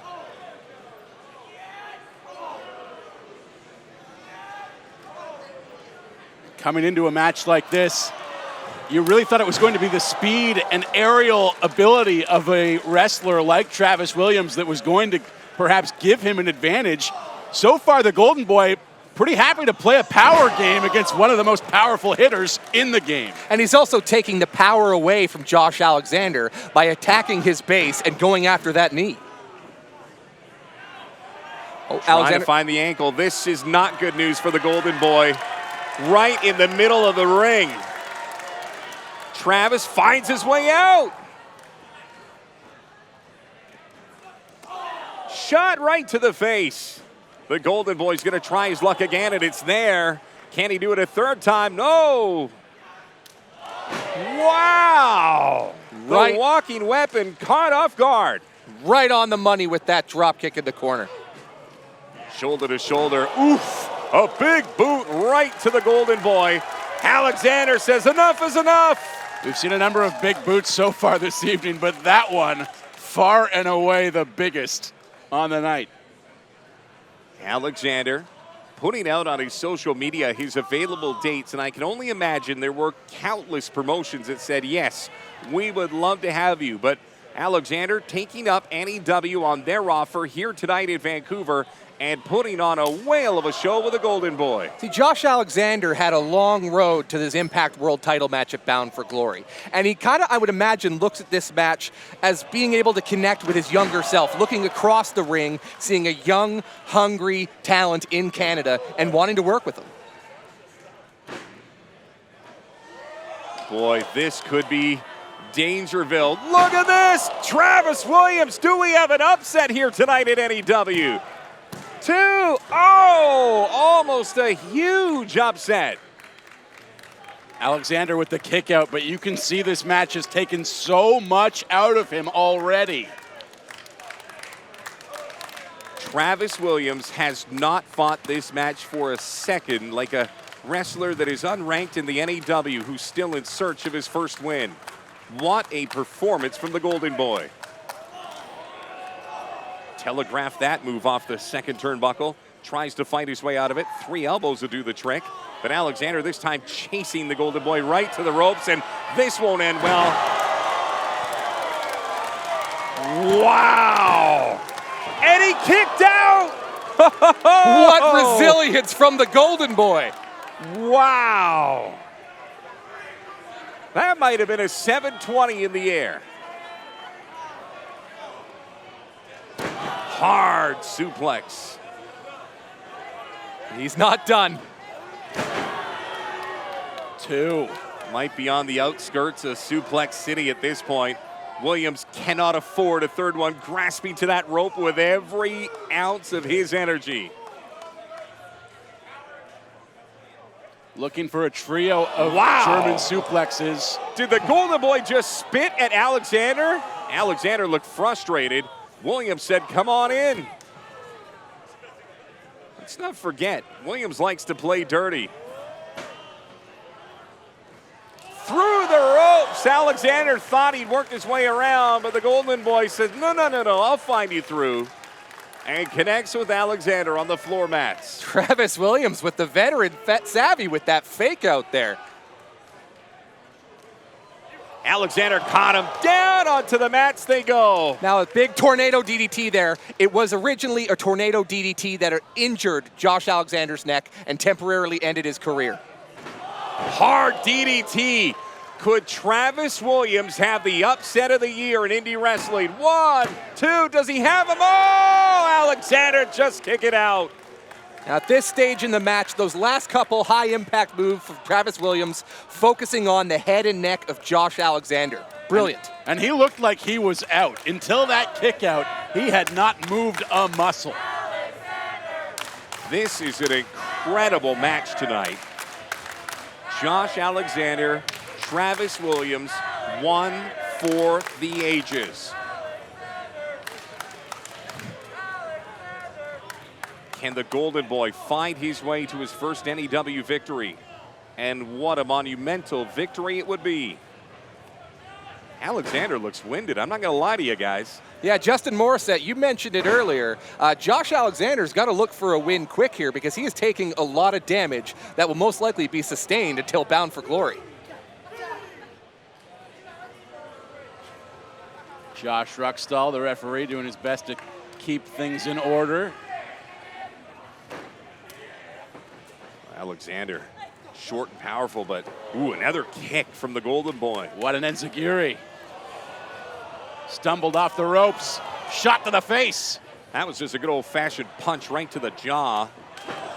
Oh, the Golden Boy a little savvy. Couple of boots right to the, I guess you would say the jawline of Alexander, who once again locks in on that ankle, and this one's right in the middle of the ring.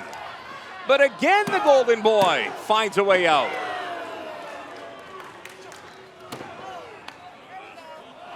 Picked him up right by his golden pants and a stiff elbow right to the face. Wow, these two combatants going back and forth. They are trading blow for blow here in the late stages of this match. It could be anybody's ball game right now. I am so impressed, and I know we don't like to throw compliments the way of Travis Williams, but he is fighting the match of his life tonight. Does he have Alexander? 2 and a kick out from Alexander. The walking weapon is right now the wounded weapon. Travis showing frustration, a little desperation. He knows how close he is to a victory here and might be at his wit's end as far as what's it gonna be that puts him over the top. Williams is looking under the apron. I'll tell you what, there's not many good things under the apron. Travis Williams looking, trying to find something. Wait a second. Oh. A table. I mean, there's a lot of video game being played here at this Pinnacle 2021, but tell me he is not going to try his luck. I don't know if this is a good idea, gentlemen. We're in the desperation stages of this match. I'm actually not that surprised to see him go this route. I mean, this is all or nothing right now for the Golden Boy. Alexander just up to his knees now, and Travis is going to set that table up. Josh Ruxel continually warning him not to do it. And I don't know why he would. When you're this close to victory, why throw it all away and get yourself disqualified? Yeah, because you have to wonder, Travis Williams taking that time to go get that table and not staying on top of Josh Alexander. How big a mistake is that going to be? Sometimes the illusions of victory take you to places you don't want to go. But look at this. The Golden Boy is going to try. He's got to catch his breath first, but he's going to try to go up. Look at this, a vulnerable walking weapon on the table. But, oh, Alexander baited him. The Golden Boy with all the time in the world, but Alexander seen where he was going. Oh, this is not going to end well. Alexander just looked back to make sure that table was in place. He's got ill intent. Could this backfire? Oh, look at this. Alexander will not let him go through that table. Talk about places you don't want to be, Rob Fay. Travis Williams just about booked himself a one-way ticket to Tabletown. Population 0 so far. I'm going to have to read the census again. They're going to go back up to that second rope again. Someone's moving in a minute. I could feel it. Oh, he tried to get Alexander, but he said no way. Oh, they missed the table, but not that time. Josh Alexander finally uses the table, puts him up, and slams him down. And that will do it. What a match here tonight at NEW. The walking weapon, Josh Alexander. A tremendous showing from Josh Alexander to catch his bearings again in this match and come away with the victory. But like you said, you never want to throw compliments the way of the Golden Boy, Travis Williams. He doesn't need that going to his head. He's got a big enough ego already. But what a performance in front of this crowd here tonight. No matter what, I'd say Travis Williams earned the respect of Josh Alexander here. Well, he brought the table into the ring, and it ended up backfiring. But I will say this, gentlemen, the future of NEW is bright because Travis Williams put on one hell of a show. Josh Alexander thanking the crowd. Good Canadian boy pointing to the Maple Leaf as he makes his way out of the ring. And that, gentlemen, was an unbelievable match that leads us to the pot of gold. We're just minutes away from the four-way elimination for the first ever belts handed out in NEW history. State of Emergency, Reloaded, the Wisemen and the Voros twins coming up just seconds from now. Let us hear from the #1 ranked team in NEW. Plethora of things that can go wrong in a fatal four-way match, let alone a fatal four-way match for the NEW Tag Team Championships. I mean, let's take a look at the teams here, all right? State of Emergency. Inexperienced. Reloaded. Choke artists. Voros twins. Illiterate. I mean, you put all those together, and Tony, tell them what we got. We got the Wisemen strutting on in to NEW2, and we got the Wisemen strolling on out, the new inaugural NEW Tag Team Champions.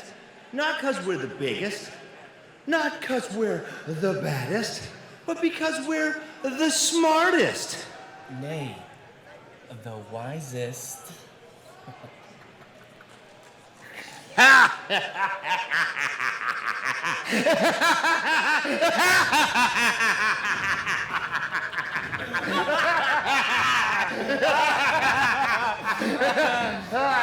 Oh boy, the Wisemen are up to their old tricks again, but boy, look at the 8 combatants that are going to come into the NEW2 ring. Championship gold is on the line just minutes from now. Ladies and gentlemen, it is now time for our co-main event of the evening. This next match is scheduled for one fall. It's a four-way battle to determine the first ever Nation Extreme Wrestling Tag Team Champions. Our referee in charge is Josh Ruxstall. Please welcome to the ring first. So I got a question for you, gentlemen. Does it matter if you come in first or last? Is there a little bravado? Where would you want to enter the ring, first or fourth? I mean, ultimately it doesn't matter. The bell's gonna ring when it rings, but there might be something of an advantage to coming out last because you already got 6 men in the ring at that point. From respectively, at a combined weight of 400 pounds. He is beautiful, Billy Swade. That is Uncle Daddy Tony Baroni. Together, they're the #1 ranked NEW tag team. Here are the Wisemen. You know the tempers are going to be flaring before that ring bell rings. I, for one, am shocked. Wisemen coming out first. They must have been able to drag Tony Baroni out of the beer garden here at NEW2. Well, nothing like the old triple snifter of Hennessy to start a opportunity at gold, but Tony Baroni and Billy Swade, obviously the most experienced. I don't know if I'd make Billy Swade my prime minister, but we'll agree to disagree. And here it is, Tony Baroni's gonna suck that thing back. 1 ounce and 2 ounce and 3 ounce and not a drop. Spilled to the floor of the convention center. We've seen these men in action, but I gotta ask you guys, I've never seen State of Emergency together. Miles DeVille, I've never seen Sebastian Wolf together. This is the team that might be the dark horse of this entire match. Well, we saw the ferocity of Sebastian Wolf put on full display against Evan Rivers last month at NEW1. Miles DeVille, a little bit more of a high flyer than his tag team partner. He is another talent on this roster, fresh back from Mexico, but a mean streak to him as well. And this might be a dark horse team match at a combined weight of to come out of this match with the belts. Making their NEW debut from Surrey, BC, and Regina, Saskatchewan by way of Pasquale First Nation. He is Miles DeVille. That's Sebastian Wolf. This is State of Emergency. I'm telling you right now, guys, if you were to just put them in the ring side by side, this has to be the most feared team.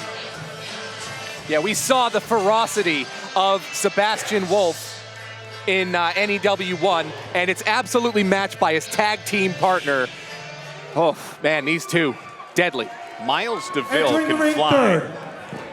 So you've got State of Emergency, powerful, high flyers. Tony Baroni, Billy Swade, seasoned, experienced.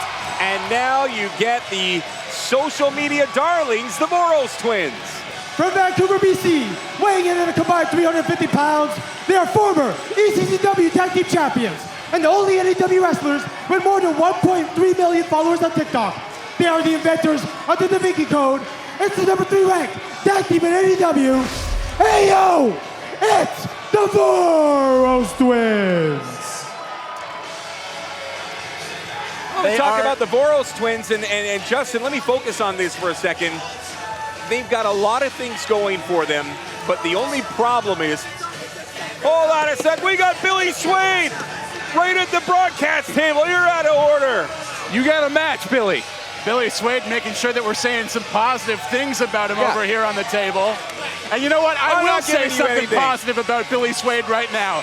The Voros twins in that ring, they might be the most followed active wrestlers on TikTok, but the Wisemen, they're schemers. They've always got a plan.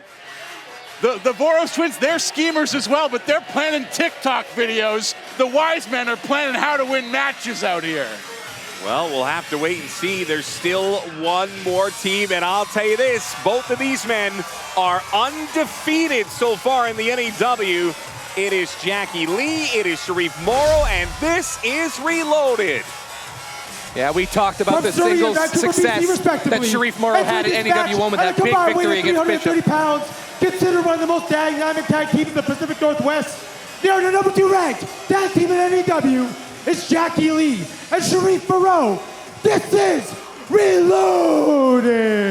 Now, I hate to correct you, Rob Fay, but Jackie Lee did suffer a defeat at the hands of Veda Scott 1 month ago, and I'll tell you why it happened.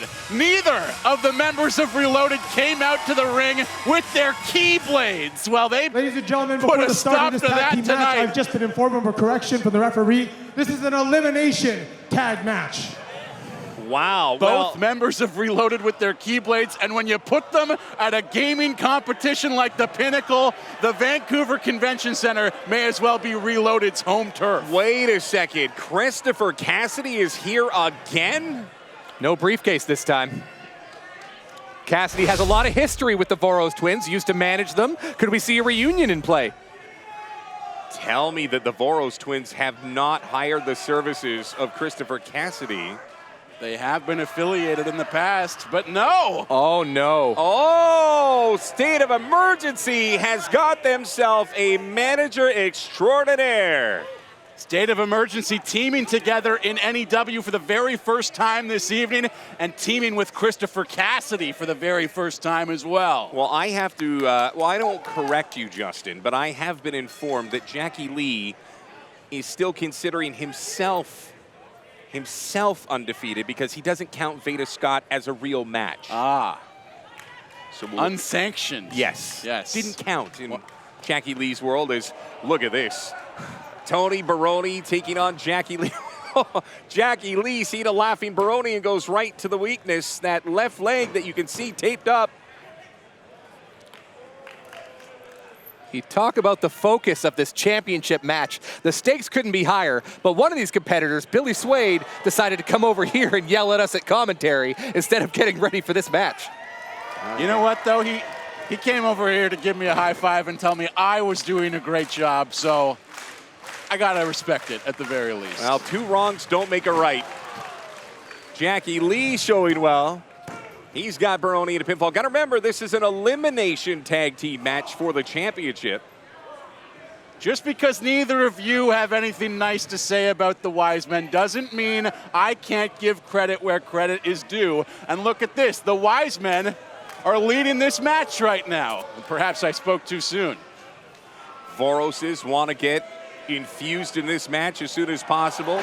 Big leap up in the air, dropping both Billy Swade and Tony Baroni. Voros is the number 3 ranked tag team in the NEW. Reloaded in at number 2. And of course, Tony Baroni, Billy Swade, the Wisemen, the top ranked team. State of Emergency is not ranked, but boy, they might find themselves with more than a ranking. They might find themselves a gold by the end of the night. Especially with the addition of Christopher Cassidy there. Bad meets evil. Voroses, of course, with that 6th Sense together and oof, taking their shots at Billy Swade. Tag made. Voroses also have been born and raised in this region, and to see them grow and to see them compete on a stage like this is a pretty big deal. It's nice to see the homegrowns get their shot. Tony Baroni comes in fresh with that Hennessy still at his belly burning. Double splash on Tony Baroni's midsection. Billy Swade with a couple of kicks to the stomach. He's gonna go up to the top of the food chain and drop down on Tony Baroni, who rolls out of the ring in discomfort. 2 count and Billy Swade kicks out. As the Wisemen currently having trouble keeping track, perhaps, of the Voros twins. And who can blame them? Even the wisest men can't tell those two apart. Miles DeVille, his first time in an NEW ring, taking on the Voroses. Miles has got a lot of stuff to bring to the table, and then you combine it with Sebastian Wolf, and that's why this is a team that is going to be reckoned with for years to come here in the Pacific Northwest. Voros is getting a little too cute, perhaps. Oh, Nelly! That's going to leave a mark. Yes, it will. That kick from the Voroses. Trying to slow down Miles DeVille, who takes him down hard. A Uranagi right onto the knee. Nice maneuver from Miles DeVille, who now looks skyward. Oh, my. Missed on the moonsault. DeVille just so athletic into the ropes. And caught by the Voroses. I think that's Patrick, who's now trying to look for a little love from the crowd. Miles DeVille inching back towards his tag partner, and in comes the behemoth, Sebastian Wolf. Wolf will play dirty with the best of them. I asked the Voros twins earlier for A little help on telling which one of them is Patrick and which one of them is Chris. To be perfectly honest with you, Rob, I don't even know that they knew which one they were. Well, whichever Voros that was, they tagged in Sharif Morrow, who wants to take on Sebastian Wolf. And I'll tell you what, it has nothing to do with confidence when it comes to Sharif Morrow. He got a victory over Bishop at NEW1. We saw Bishop earlier associating with Christopher Cassidy as well, who's now aligned himself with State of Emergency. That's quite the stable if Christopher Cassidy walks out with both Bishop and State of Emergency tonight. Both the Voroses go off the ropes, hold off, and both of the Wisemen find their way to the outside of the ring. The Voros twins using the Wisemen as projectile weapons, taking down State of Emergency, and now it's the Voros' turn to take flight. Oh, I don't know if you want to like or subscribe, but either way, the Voros twins saying, yo, they got this match under control. A double tope suicida from the Voros. And now it's Sharif taking to the sky. Oh, full somersault knocks down the whole load of them. Oh, that was Jackie Lee, my apologies. An impressive maneuver nevertheless. Moving so fast, it's tough to tell which member of Reloaded is which sometimes. We got those bright lights shining on us right here. Oh, the KG veteran Tony Baroni trying to find his way up the ladder. He's met by Miles DeVille, who saw that coming a mile away. Baroni still trying to find his way up. Miles DeVille, look at this. Oh! From the top rope to the bottom floor. Spanish fly right into the crowd, and it looks like the head of Tony Baroni has been split right open after that maneuver. Christopher Cassidy, the only one standing here.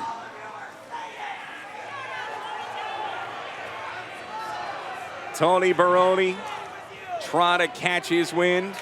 Miles DeVille, the Voroses, they're down.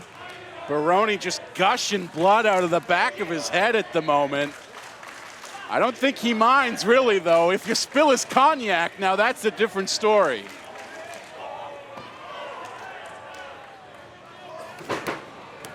The match finally makes its way back into the ring.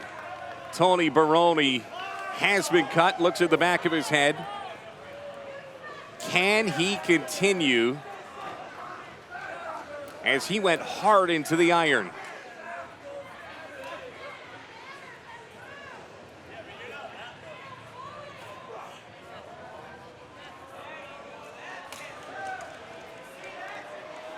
High up to the top of the rope. Miles DeVille comes in State of Emergency with the first definitive move as, oh, they almost eliminated. Almost eliminated Reloaded. They hit him with the emergency exit, and yet Sharif Morrow stays in this match. Impressive stuff. Morrow head first into the top turnbuckle. Miles DeVille vicious with every move that he makes. Sharif taking abuse top to bottom. Voroses are still lying down on the outside of the ring. Tony Baroni still grasping at the back of his head. Billy Swade disoriented. So right now it's Reloaded versus State of Emergency, as Sharif has taken a ton of pain. DeVille, does he have it? No, Sharif kicks out once again. State of Emergency with that targeting reticle on their gear just speaks to the precision of their offense, currently victimizing Sharif Morrow. As in comes Sebastian Wolf. Switch it around, and heavy into the turnbuckle is Morrow. Just when you get past Miles DeVille, you've got to deal with Sebastian Wolf. But look at this, Sharif Morrow takes both the State of Emergency down. And if you're Sharif Morrow, now is your chance. Doesn't matter which corner you make it to, you just got to tag somebody.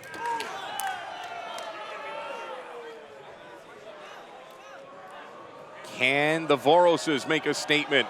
Yes, they can, as State of Emergency once again hit hard. Tony Baroni takes an elbow. Billy Swade also ate something from the Voroses. Sebastian Wolf missed. Here come the Voroses. Ooh. Stiff elbow. Fresh legs and a fresh set of eyes of the Voros twins. Boy, I'll tell you what, the Voroses are looking like they might surprise some teams here tonight. Will they walk out with the gold? Seems like every minute or two, a new team is in control of this match. The Voros twins, of course, desperate to pick up the titles here tonight. They probably figure that their social media stand-in can put this company on the map. DeVille caught. No! DaVinci! Could this be the first pinfall? No! Sebastian Wolf kicks out. Don't forget, this is a 4-team elimination match for the Tag Team Championships. And Sebastian Wolf showcasing the kind of resiliency right there that has him one of the top-ranked singles competitors in NEW, never mind in the tag division. Wow, the Voros is working real well. Billy Swain back into the ring. He's been itching to get back in. Oh, look at this maneuver. And both of the Swain Voroses showing that he's still smooth as silk.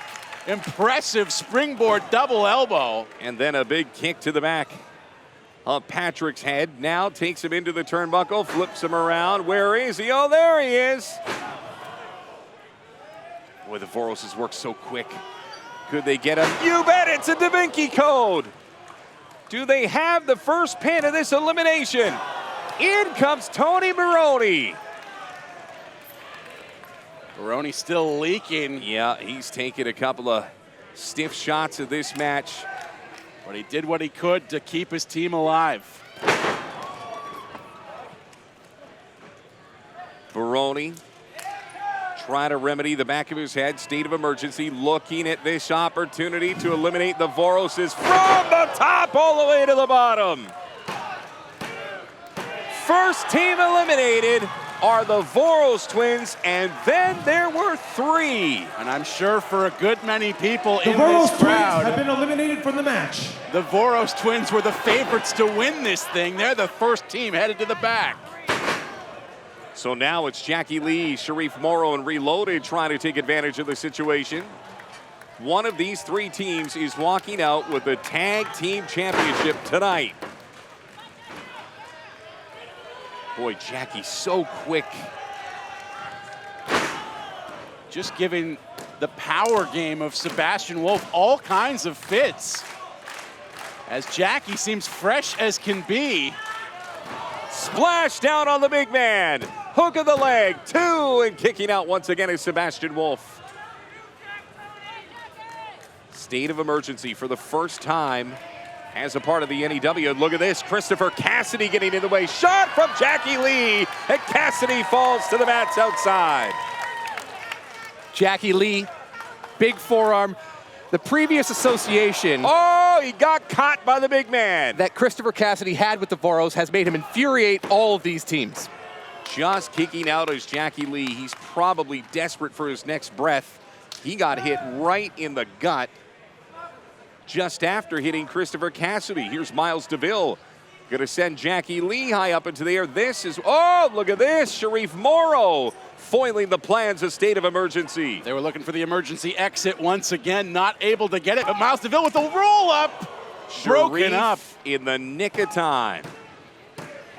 Whoa, look at this. State of emergency caught by Reloaded. And Christopher Cassidy can't believe his State of eyes. emergency has been eliminated from the match. Oh, but before Sebastian Wolf leaves, a statement to both the Reloaded. Yeah, they may be eliminated, but they are not done with these competitors. Being directed by Christopher Cassidy to continue laying in punishment despite the fact that they've been eliminated. Boy, Reloaded had fought so well, right into the knees of Miles DeVille. And oh, a lethal blow from Sebastian Wolf as the Wisemen just stand and let it happen. Happiest guys in the building right now, the Wisemen, loving every minute of this. That lariat just broke Jackie in half. Wow. Now a top rope neck breaker to Sharif as well. I'm blown away. This is a golden opportunity for the Wisemen who just stood there and let State of Emergency do all their dirty work. Referee Josh Ruckstall's got to get some control of this match. Oh, he's long lost control of this one.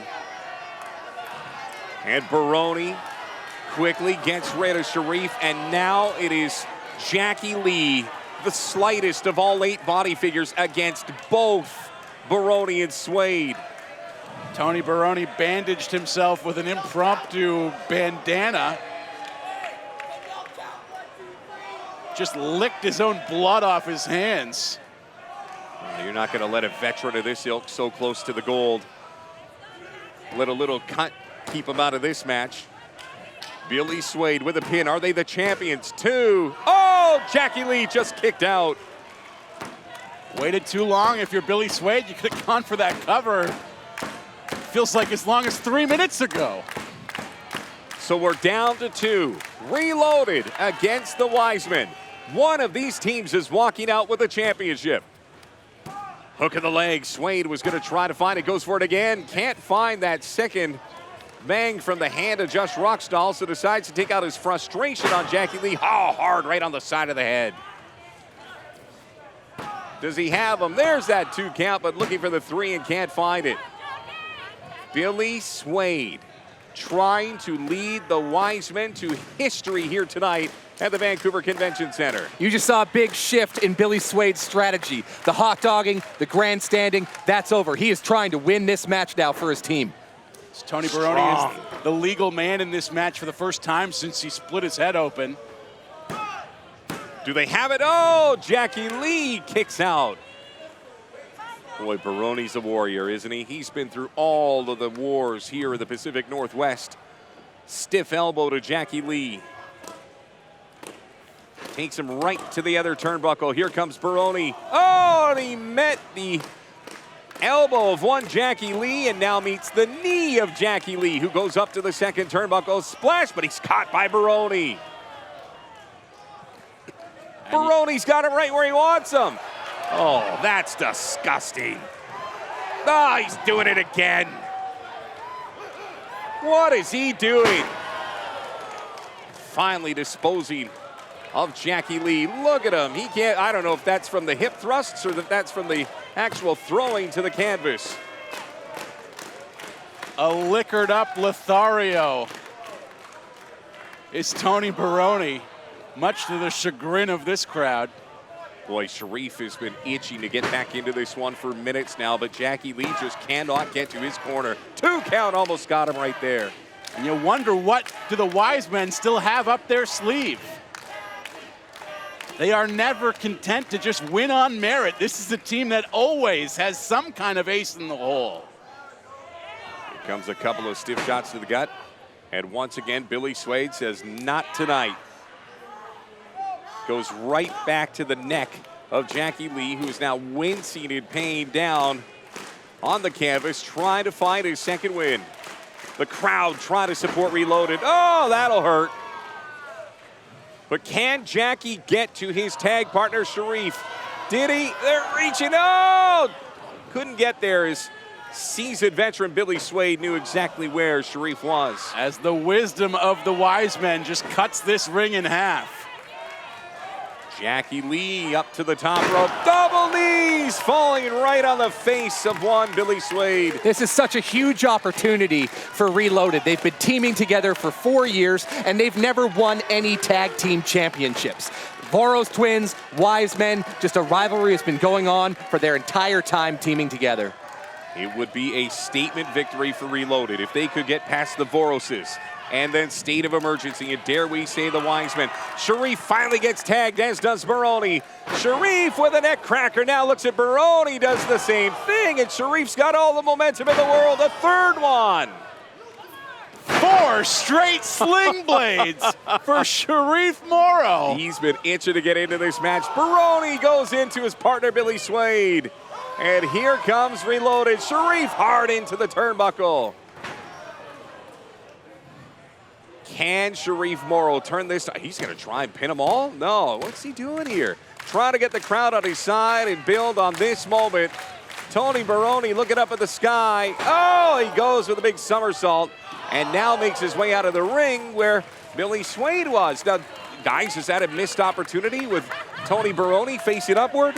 Rolling thunder on Tony Baroni, but you need to be mindful of the fact that Billy Swade was right there to break up that pin if he'd gone for it. I say that's a smart maneuver on the part of Reloaded. Reloaded showing their resolve in this one. Oh, Tony Baroni is taking some punishment. Now gets a kick to the side of the head that we know has been opened up here tonight. Could the championship drought be over? Reloaded, an onslaught to the Wisemen. That will help. Sharif's got him hooked, 2, and oh, just about had 3, and Billy Swade grabbed referee Josh Ruxtall. Reloaded had the championship in hand. Wait a minute, Mr. Ferguson. No, Fergie's in the ring. Oh, right to the canvas, and Fergie, Mr. Ferguson's in. He grabs Tony Baroni. Josh Ruxtall, tell me not like this. The champions. Tony Baroni. The winners of this match, and your new NEW Tag Team Champions, the Wisemen. Wow, I can't believe it. Fergie came in and helped the Wisemen to the first championship in NEW history. Tony Baroni just became a tag team champion in NEW, and he doesn't even know where he is right now. Wow. I did not see that coming. The Wisemen are stunned. Remember, just 2 minutes into this match, Tony Baroni was cut open. 15 minutes later, he's holding the gold. Perhaps their confidence was as a result of their insurance policy, Mr. Ferguson. This is premeditated, Rob Fay. Well, that sets up an interesting stable as well. If the Wisemen can not only count on Travis Williams, but on Mr. Ferguson, who can stop him? And the championship drought continues for Reloaded. Well, the gold has been handed out. We are 8 matches down and 1 to go. And boy, is it a one that could become an instant classic here in the Pacific Northwest, as we will get a look at Daniel Makabe, the wrestling genius, getting ready to take on local legend El Phantasmo. I'll tell you what, the Wisemen are milking this moment. They are the first tag team champions in the history of NEW. And as much as we would love to, nobody can ever take that away from them. What a story. I mean, if you'd have told me after Baroni cut himself open that 15 minutes later, Reloaded, State of Emergency, and the Voroses would be back in the dressing room and they'd be holding the belts, I would have questioned your sobriety. And if you're Travis Williams, you're wondering, where the heck was Mr. Ferguson 20 minutes ago when I needed him against Josh Alexander? So many storylines still to go, but boy, Fergie, the dancing, lovable character, no more. Not only did he beat up on Elliot Tyler tonight, but he just changed the course of history at the Vancouver Convention Center here at NEW2. So one more match to go. This one won't have any video promotions. This one won't have any pomp or circumstance. This will simply be 2 of the best in this region going toe-to-toe. Before we go to the ring announcer, gentlemen, let me get your thoughts on the style of Daniel Makabe versus El Phantasmo. He does things in so many different ways. He's wrestled in New Japan. He's wrestled in North America. He has been everywhere and nowhere, and tonight gets Daniel Makabe. Bo, where do you go with this one? You said it. Daniel Makabe knows how to take an opponent apart. Ladies and He is going to gentlemen, single in it is on the now legs of time El Phantasmo and take away his high-flying ability. You're going to see it happen. For main event of the evening, presented by Savvy Singh Real Estate Corporation. This next match is scheduled for 1 fall. Our referee in charge of the action is Colton G. Please welcome to the ring first. Well, Daniel Makabe is one of those wrestlers who you never know what you're going to get until he's in the ring. I can't believe that these two guys have been in this region for as long as they have, and this is their first meeting together. As Makabe feels like he has a lot to prove coming into this one. From New Westminster, BC, weighing in at 190 pounds, his talents are some of the most sought out in the Pacific Northwest. He is the #4 ranked NEW wrestler. This is the wrestling genius, Daniel Makabe. Makabe, a wrestler very accomplished on the international circuit, has been called over to work in WXW in Germany multiple times, a sought-after hand right across the United States, worked the American Indies from coast to coast, but somehow has evaded welcome his opponent. that kind of renown right here in his home city of Vancouver. He already knocked off Nicole Matthews last month. Can he do it again tonight against El Phantasmo? Well, I'll tell you this. El Phantasmo is one of those guys who you know can stop everybody with just his electricity. Ah, the music of the headbanger. The man from the Bullet Club makes his return to Vancouver. This is El Phantasmo!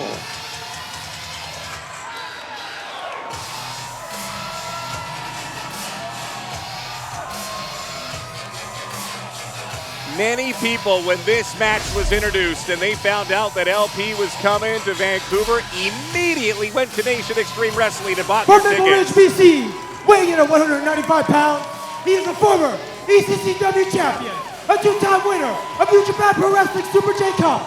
He is forever a member of the Bullet Club. Here is El Phantasmo. His despicable tactics have made him reviled in New Japan Pro Wrestling. But here in his hometown of Vancouver, nobody cares about that at all.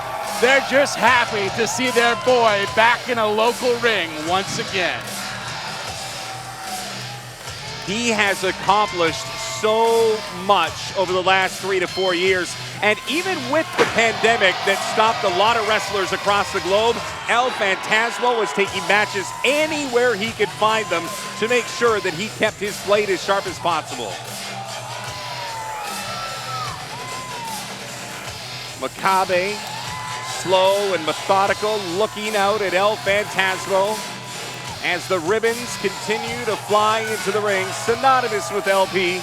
Yeah, Daniel Makabe, he does not care about his tour in New Japan Pro Wrestling. He does not care about the Super J Cup. He does not care about the Bullet Club. He is here to stretch that man and get the win tonight at NEW2.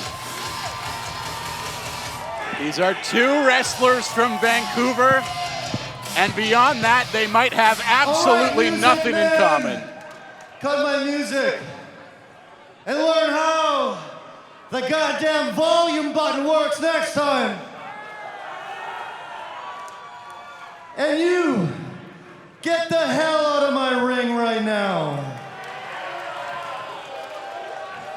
Well, he's back and not making friends. Who here knows who I am? Who here doesn't know who I am? Well, allow me to introduce myself.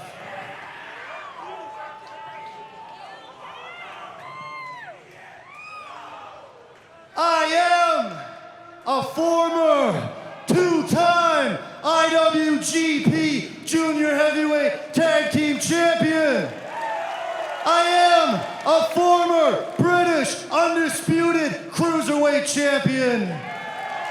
I won the British J Cup, the Light Heavyweight World Cup, back-to-back Super J Cups.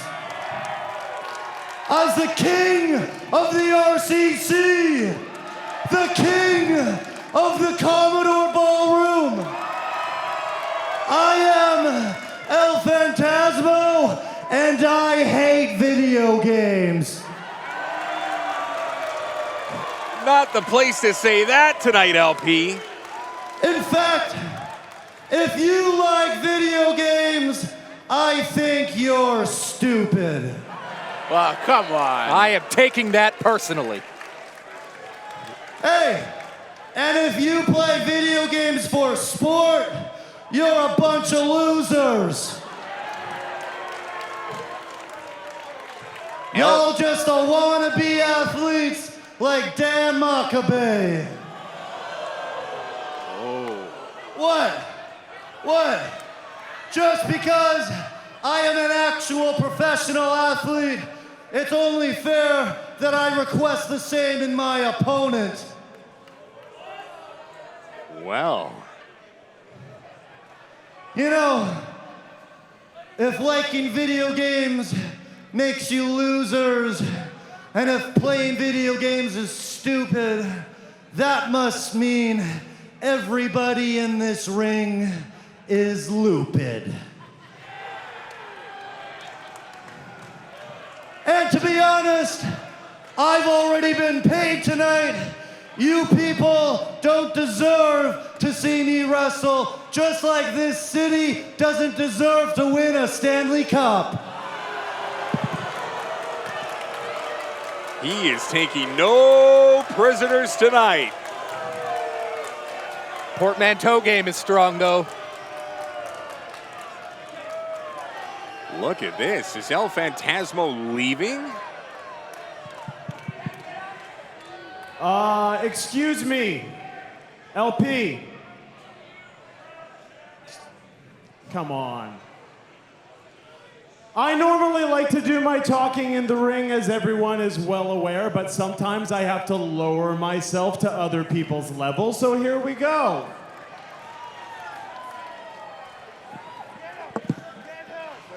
That was a real myriad of credentials you listed off there, but, you know, what have you done for me lately? Where have you been? You certainly haven't been in Vancouver. You certainly haven't been at NEW.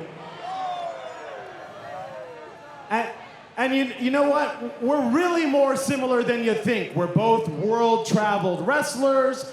I was actually in Germany when the whole pandemic went down, so, you know, I can relate to you. But unlike you, I don't work for a once, you know, the top company in the world that now nobody gives a shit about, if we're being honest. Well, he's not wrong there. Hey, I got a paradigm for you, LP. Listen to this one. If a tree falls in the Tokyo Dome and no one's there, does it make a sound? Wow, Makabe. Sorry, do I have to dumb myself down? Did you get that? Is that a little highbrow for you? Okay, I'll LP it up. I don't work for a company that was once, you know, very glorious. I'm not a part of a stable that once featured some, like, world-class competitors that now, a little less so. In fact, I hate to be the one to break it to you. Switchblade is fine. You're kind of the Bullet Club's bitch boy. Well, if that doesn't get him back to the ring, nothing will. I didn't want to go there, yet here we are. So if maybe we can get the talking out of the way, you can get into the ring, I can tap you out in the middle of this ring like I do. And then all these people can go home and enjoy their evenings, come back tomorrow, play some video games, because that's what we're here for.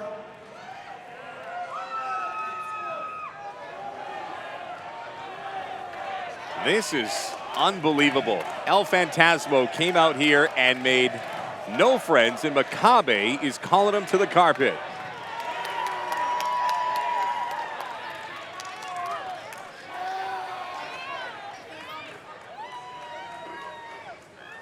I am so curious to know these two styles, how different they are and how they're going to play out in the ring. We're going to get a match here. It took a little while to get there, but we're going to get El Phantasmo and Daniel Makabe.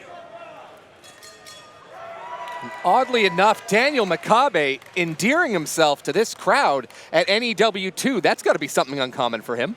Locking in, and immediately a handful of hair from LP. But look at Daniel Makabe with a strong shoulder.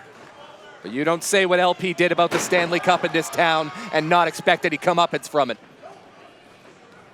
So many people were talking about this match, and so many people weren't sure where this was going to go, but we see a side of Daniel Makabe we're not used to seeing, which is his verbal side, and boy, he called LP back into the ring tonight. And it was that bitch boy of the Bullet Club line that I think really drew the ire of El Phantasmo as he hears it again from the crowd. Locking in the final match of an extraordinary night here at the Vancouver Convention Center. And as they say, the best is yet to come. LP, so many tools in the tool belt. Strong off the ropes, catches Makabe, goes right back to it. This time, nobody home. Look before you leap. Sage advice, perhaps, for El Phantasmo on that one, as Makabe takes advantage with a strong kick to the sternum. I don't know if I've ever seen that particular Vancouver Whitecaps jersey. LP into the corner, boy, ringing that arm completely 360 around before Makabe tries to shoot LP, who reverses it, and yet meets yet another part of the size 11 of Daniel Makabe. Makabe wants this fight on the canvas. He wants this down where he can work his magic. He does not want to do this up in the air where LP calls home.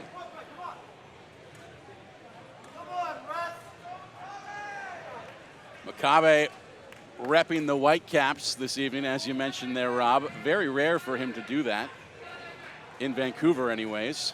And he's got to hope for a better result than they saw this evening, falling 4-1 to the Sounders in Seattle.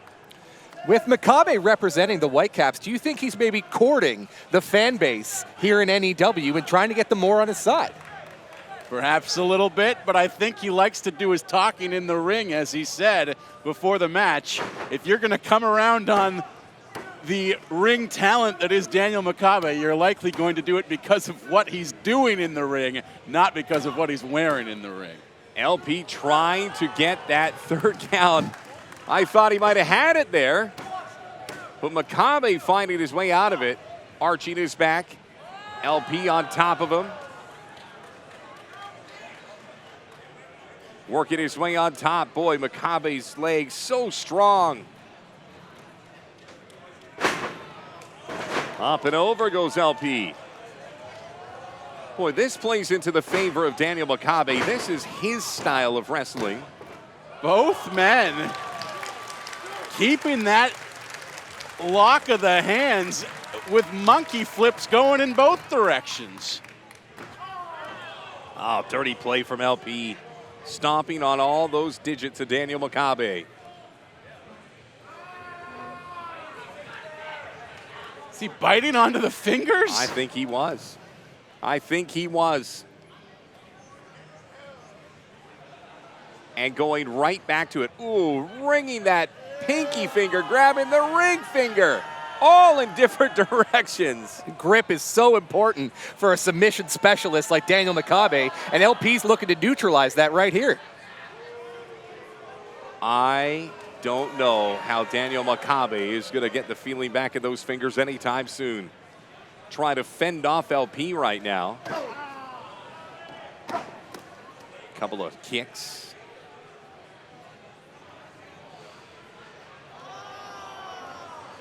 And going right back to the fingers again. This is mean-spirited. That's the other hand of Makabe. It's Phantasmo trying to meet Makabe on his level by targeting limbs and joints. Unfortunately, those hands are pivotal to what Makabe wants to do, which is, of course, essentially the exact same thing that Phantasmo is doing to him right now. Now they take it out to the mat. Ooh, strong chop. Right across the right across the chest of Daniel Makabe. Yet another chop. There was a collection of fans here chanting "Bitch Boy" at El Phantasmo. He is going right to them with those chops in front of them for Daniel Makabe. He needs thicker skin. This Vancouver fan base isn't going to take that. And now, even with those digits going in different directions, a strong chop to the chest of LP. And you see the immediate recoil from Daniel Makabe, the pain from lodging those chops at his chest. As El Phantasmo may have left Vancouver to find his way in the wrestling world as a competitor, he seems to have lost his way spiritually. This is not the young man that this city once so loved. Imagine having your fingers hurting that much and then missing with a straight chop into the iron post here at NEW2. still wincing in pain. Daniel Makabe, 2 count, almost got there, but once again bridged his back. LP goes right back to the well, and this time gets completely shoved off. Daniel Makabe, who is fighting 2 fights here, one against LP and the other against the feeling in his hands. His fingers continue to bother him, and you got to think that that's going to be a big problem, because any sort of strikes that he's going to engage in are going to hurt him just as much as El Phantasmo. Slap right to Makabe. Using the ropes, LP going up, finding a little leverage. And just wringing those fingers, and you know what? Using the height to his advantage as well. Nobody does that better than LP. And he's biting them. And will now walk yet another rope at the expense of Daniel Makabe. The arrogance and viciousness of El Phantasmo on full display. Look at this. Nice offense from Daniel Makabe, who is, if I knew better, I'd say he was trying to bite LP's fingers. But you see, he had trouble locking those hands for that submission because of the injury to his digits. Perseverance. LP met him at the pass, and now Makabe completely upside down, and LP's boot right into the esophagus of one Daniel Makabe. Phantasmo got him stuck in the tree of woe as Makabe cannot break free. Oh, Colton G, the referee, pushing back on El Phantasmo.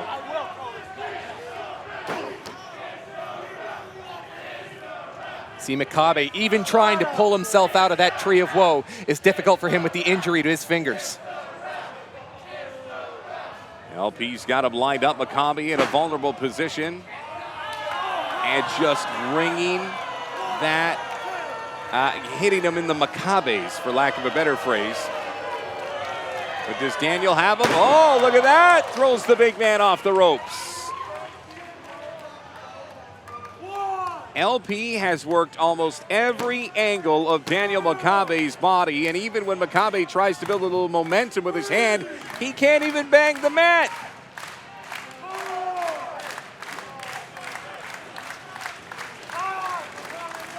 Phantasmo back up to his feet. Makabe meets him there. Stiff elbow to the head. Couple of offensive shots here from Daniel, who chases LP into the corner and continues to hit him high and low. And uppercut. You look at these strikes, very few direct punches thrown. He's trying to avoid engaging his fingers. It's a lot of stiff forearms and elbow shots. Ooh, right over the back of El Phantasmo. Makabe finds a counter. Look at this maneuver. Could he get El Phantasmo to tap? That was what he said he would do with microphone in hand. Oh, El Phantasmo! 2! Oh, almost got a pinfall. A double underhook sit-down powerbomb for Makabe. And now, finally, it's El Phantasmo who finds himself reeling against the ropes. Makabe taking control. Can Makabe? Ooh, he did. Caught him stiff. LP just hanging over the top rope. And now that's where Daniel Makabe is going to take him as he goes up to the rope. Oh, but LP caught him, and oh, that's not going to feel good tomorrow. Makabe being held up by LP.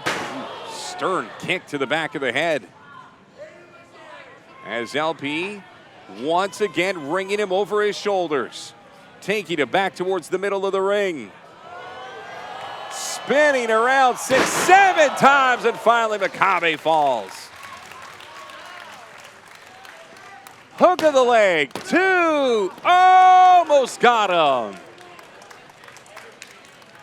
And Makabe is still in this thing, though it's not looking great for him at the moment as Phantasmo looks to the sky.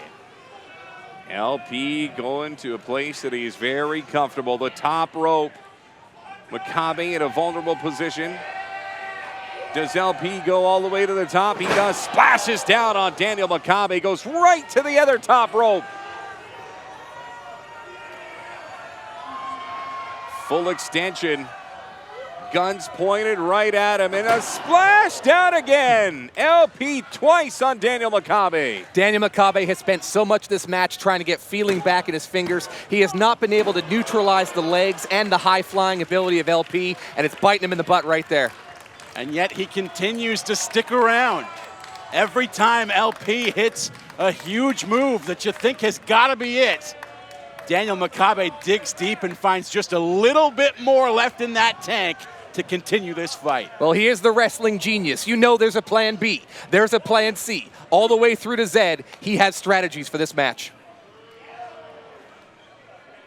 Phantasmo trying to finish off this move, but Makabe works his way out of it, and if anything, is now going to start working on LP's left bicep.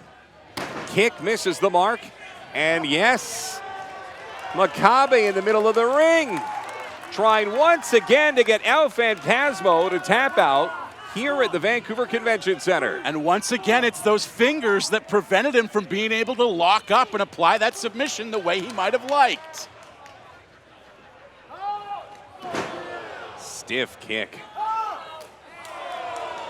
And as angry as Makabe was, hitting the mark, not like this. Oh, boy, LP at 2.5 getting that shoulder up in the nick of time. But, yeah, everything, as you guys mentioned, that he hits him with is of equal pain value right back to Daniel Makabe. And it might have just cost him the match right there. He couldn't go for the leverage on that pin. As a result, LP kicks out with ease. Makabe into the referee. Colton G now wincing in pain. Daniel looking around. And now it's batten down the hatches time as both these guys with Colton G, the referee, wincing in pain, going to try to pull out all the stops. Makabe! 2! Oh! El Phantasmo kicking out. Cattle mutilation from Daniel Makabe. This could be it right here. Makabe, the number 4 ranked wrestler in the NEW singles division. A win over LP would catapult him right to the top. And LP finds his way to get those toes to the rope, which means the hold has to be broken. What a match!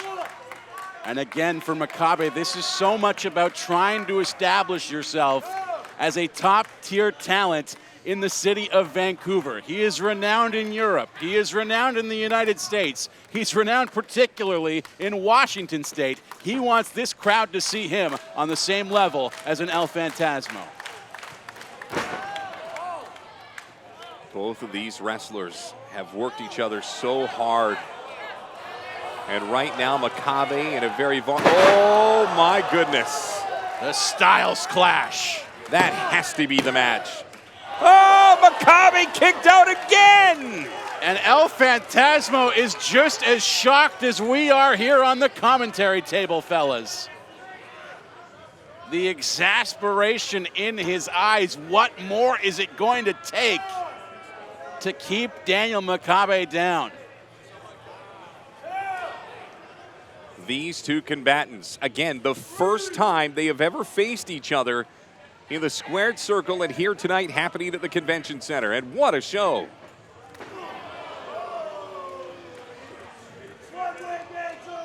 LP bringing Makabe right back towards the center of the ring, now up on the shoulders, but Makabe counters. LP finds him and gets that move after all. LP looking to work his way through the famous finishers of Bullet Club, leaders of days gone by. AJ Styles Clash was just looking for the one-winged angel of Kenny Omega, but could not find it. Oh, what a hit. He got it with the clothesline and a full 360 from El Phantasmo. A desperation lariat from Daniel Makabe, and he looks just as gassed at the moment as Phantasmo does. One big move away from a victory for either of these combatants here tonight, but still grasping his fingers and his wrist is Daniel Makabe. Will it be mind over matter tonight for Makabe? Stiff elbow right into the face. of LP, who laughs at Makabe and offers up an elbow of his own. Phantasmo essentially saying, all right, this is how you want to do it? Fine, let's do it. Makabe going out, turning LP around, who was right there waiting. Like a young Richard Marks. Shot in, and LP now with a smack back. And back and forth they go. LP set himself up here early on when he got to the wrist and the fingers of Daniel Makabe, who has winced with every offensive punch he has thrown this match. Slap to Makabe's face. Another one, another one.